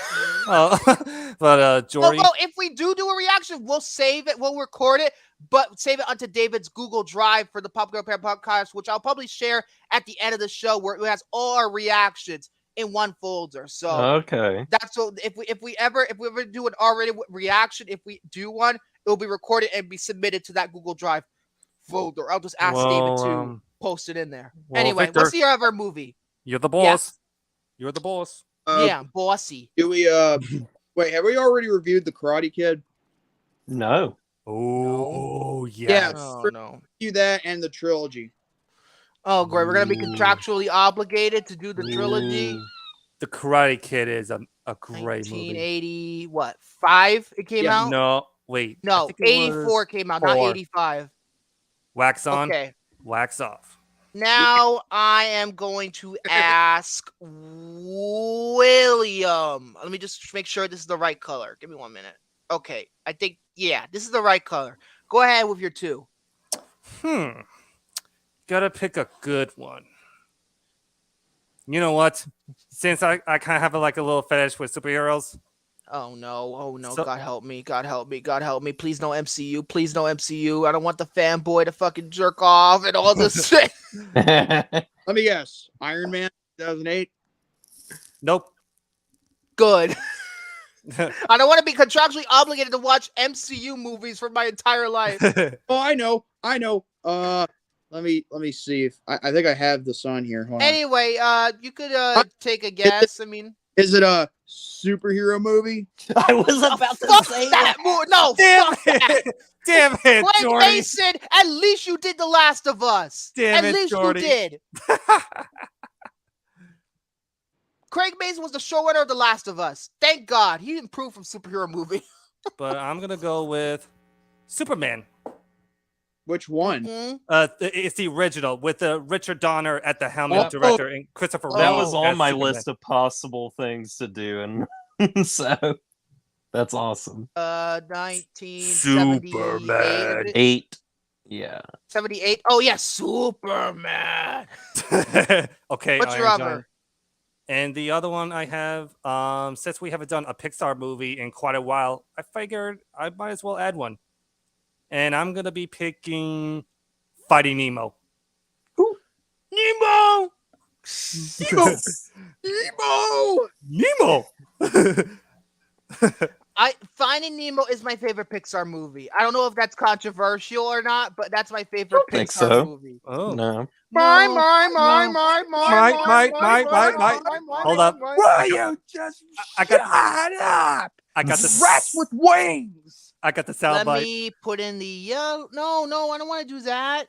What are you doing? What is it glitchy? Okay, there you go. Get in the right color. All right, Jared. You can go ahead. All right. How about Rush Hour? You know what I was you know what? Originally when I was thinking about I almost put it on here. I almost did. So we almost so because it got added to Netflix and I was thought about it. It got added to Netflix. I was thinking about Rush Hour and I almost added it, but I decided against it. That's awesome. The irony. So it looks like we're gonna cover another trilogy, huh? But I love Rush Hour. That is one of my favorite comedies of all time. You mean comedy? I've never seen 2 or 3. I've never seen 2 or 3. Only the first one. I heard 3 is fucking seen terrible. like half of the first one too. So I love the first one. I've never seen 2, but I heard it's even better. Wait a minute. Jose says fish are friends, not food. Thinking dolphins. Yeah, they think they're so cute. And also, it's the dolphin. Let me flip for you. Also, it's the only good thing Brett Ratner ever did. Oh God. Fuck Brett Ratner, by the way. I'm having fish tonight. Okay, Jared, you're second. all right. As for my second, I was thinking of like movies I watched from my childhood and everything, or like wasn't from my childhood exactly because I was kind of getting older at this point. But I remember the movie being pretty solid. It's a Nickelodeon movie. The Spiderwick Chronicles. Oh, that's the Mark Waters. That's his last good movie, Mark Waters. Because after that, he took a break. No, he took a break until 2013, and he did Vampire Academy, which I heard was shit. And then after that, he's all that. Wait, Jared, can you say that again? I got it's the Spiderwick Chronicles. Oh, okay. You know, with Freddie Highmore. Oh, okay. I didn't hear it the first time. Yeah, I read those books in elementary school. And I think John Sayles wrote this movie. Independent filmmaker John Sayles. I believe he wrote the script. Let me make sure. He did. He actually did. There's a video game based off it too. I used to have the game. I had the did. game on the Wii. I had the game on the Xbox 360, and it was fucking hard because I fuck puzzles because I couldn't puzzles. And I thought, this is too hard for me. What am I supposed to do? But yeah, Spiderweb Chronicles. I haven't seen that movie and it also has the little girl from In America, but she's a little bit older in this movie. But like the main sister, because Freddie Harmer plays 2 roles in this movie technically, like twin brothers. I don't know. I remember there was Happy Meal toys for that too. So it's time for me. So I decided with the first one I picked, you know what? Let me pick out the inspiration for one of the greatest bad movies of all time. I'm going to choose The Talented Mr. Ripley, which is the big inspiration behind The Room. I've never seen it, so I honestly thought about that, like watching like the movies that inspired Tommy Wiseau for The Room. That's the main one. The Talented Mr. Ripley is the one that really that was his inspiration right there. And it contains Matt Damon and Jude Law and Gwyneth Paltrow. And I think Kate Blanchett's in this movie too, I believe. Gwyneth Paltrow. Oh God, you're only good as Pepper. That was it. Oh God, America should be like this. Also, there's thank you, Harvey Weinstein. I remember that you did that with in the Field of Dreams. I'm about to do something I've never done on the show. I'm gonna be fucking controversial. Well, no, that's not something I've never done on the show before. This is something I've never done on the show before. I'm gonna unban a movie. Oh, come on. Yes, I am. Oh, I'm gonna do it. Don't do it. I'm gonna do it. I'm gonna do it. If you remember last week, you remember what happened last week with the thing I chose? I feel like this is the time. The reaction that I got for choosing it the first time, I feel like no, we have to do it now. There's no way. Sorry, Jared. I love this movie. No, the Blair Witch Project's going back on the wheel, bitch. It's going back on the wheel. It's officially been unbanned. Yes, it's unbanned. And we're doing the whole fucking thing because I can rant on it. That video will just be like anytime I start talking, I get Ironhide. Oh Jesus! or a movie that he gives a 9 out of 10. Oh, I start talking over it because remember when I pushed the button, I was scatterbrained when I pushed the button. Luckily, I haven't pushed the button yet. Hopefully, I won't push the button prematurely, just like that premature Doritos commercial. Oh. But yeah, I'm gonna choose the Blair Witch Project to put back on the wheel, and those are my selections. Let's go ahead and spin the wheel. Hopefully we get a good movie or at least something interesting. Please I hope so too. Have it make it something interesting because oh boy, let's see. I'm gonna pick it's so small now I can't. You know what? Let me oh wait, no, that's crop. You see that a little better? Yeah. I think so. I'm gonna pick it a little guess. I'm gonna predicting Ginger Snaps. Okay, I'm just gonna spin the wheel. Let's 3, 2, 1 and press the play. Not play, but you know what I mean. I know what you mean. Let's see. Oh no! Oh no! Oh my God! You gotta be fucking kidding me! Oh no! No! Why did I do that? Ask and you shall receive, well, my friend. You officially shot yourself in the foot with a nail gun this time, Victor.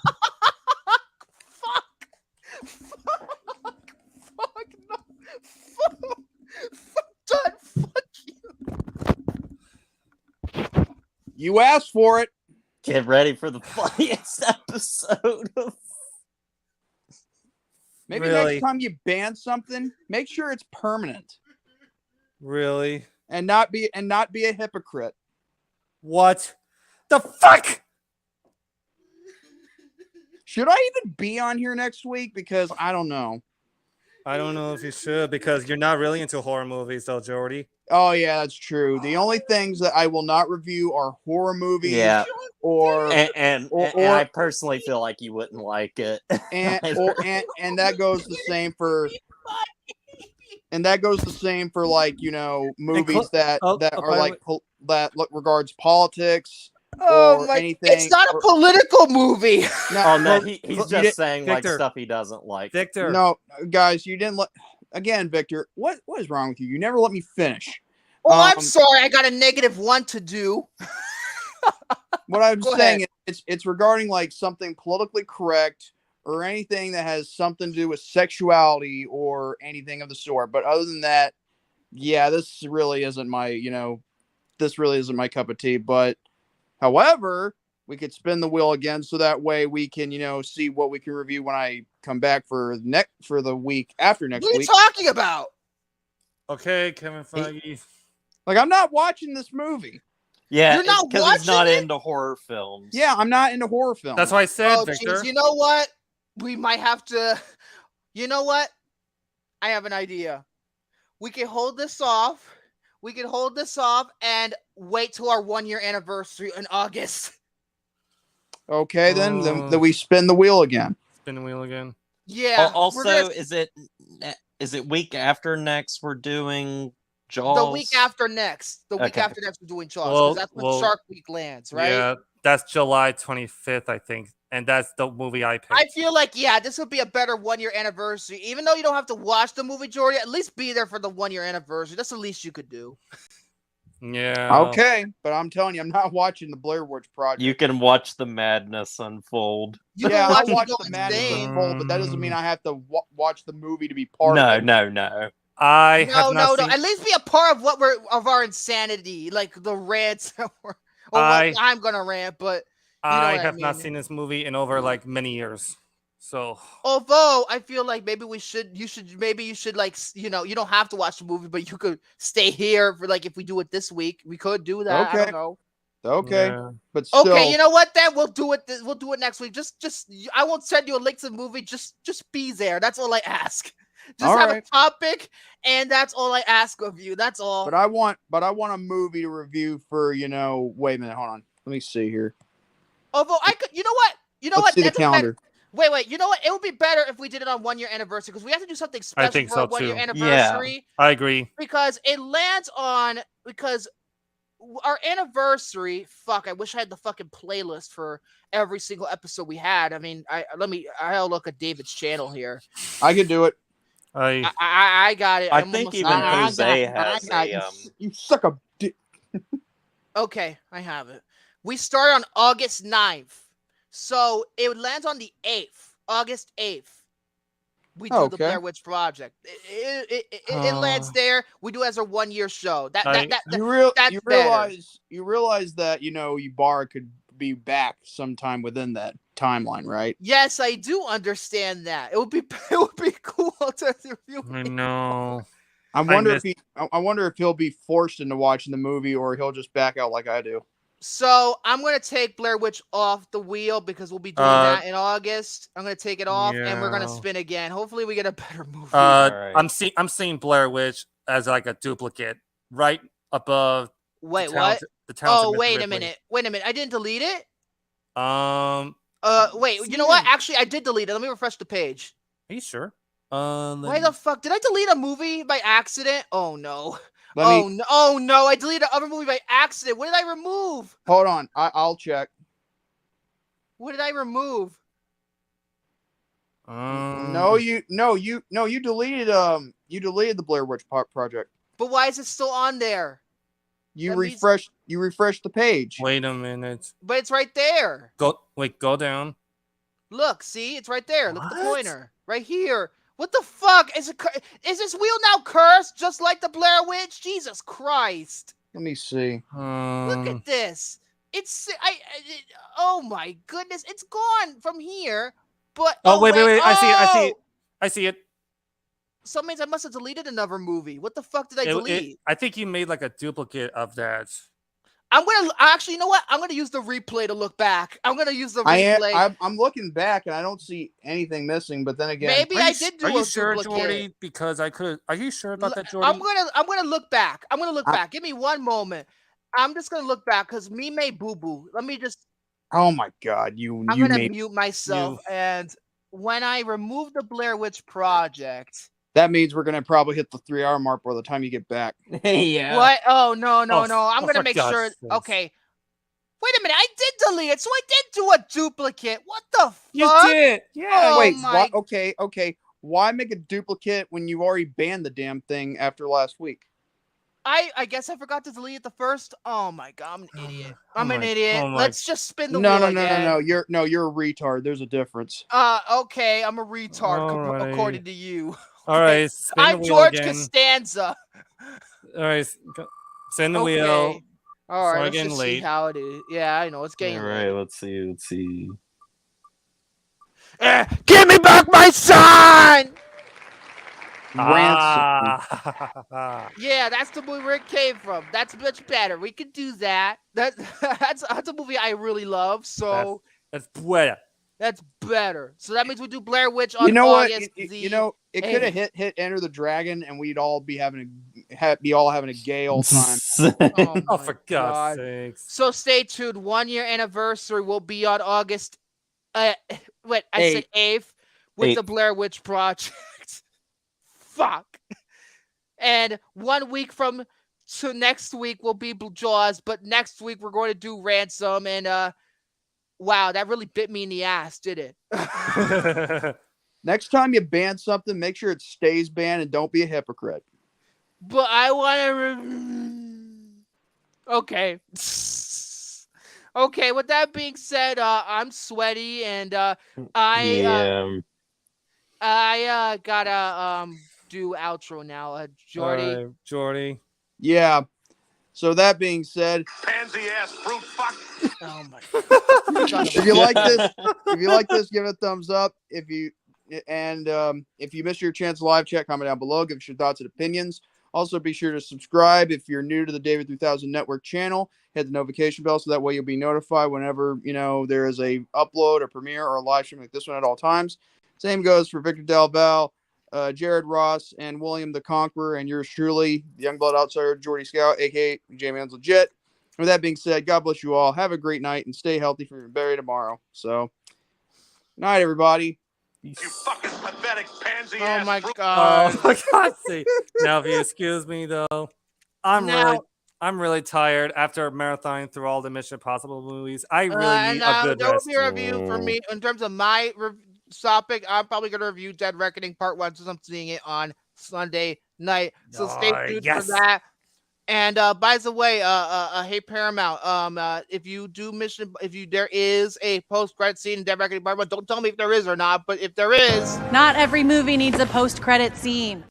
Get it now on 4K Ultra HD. It's available right now. Fuck. Bye.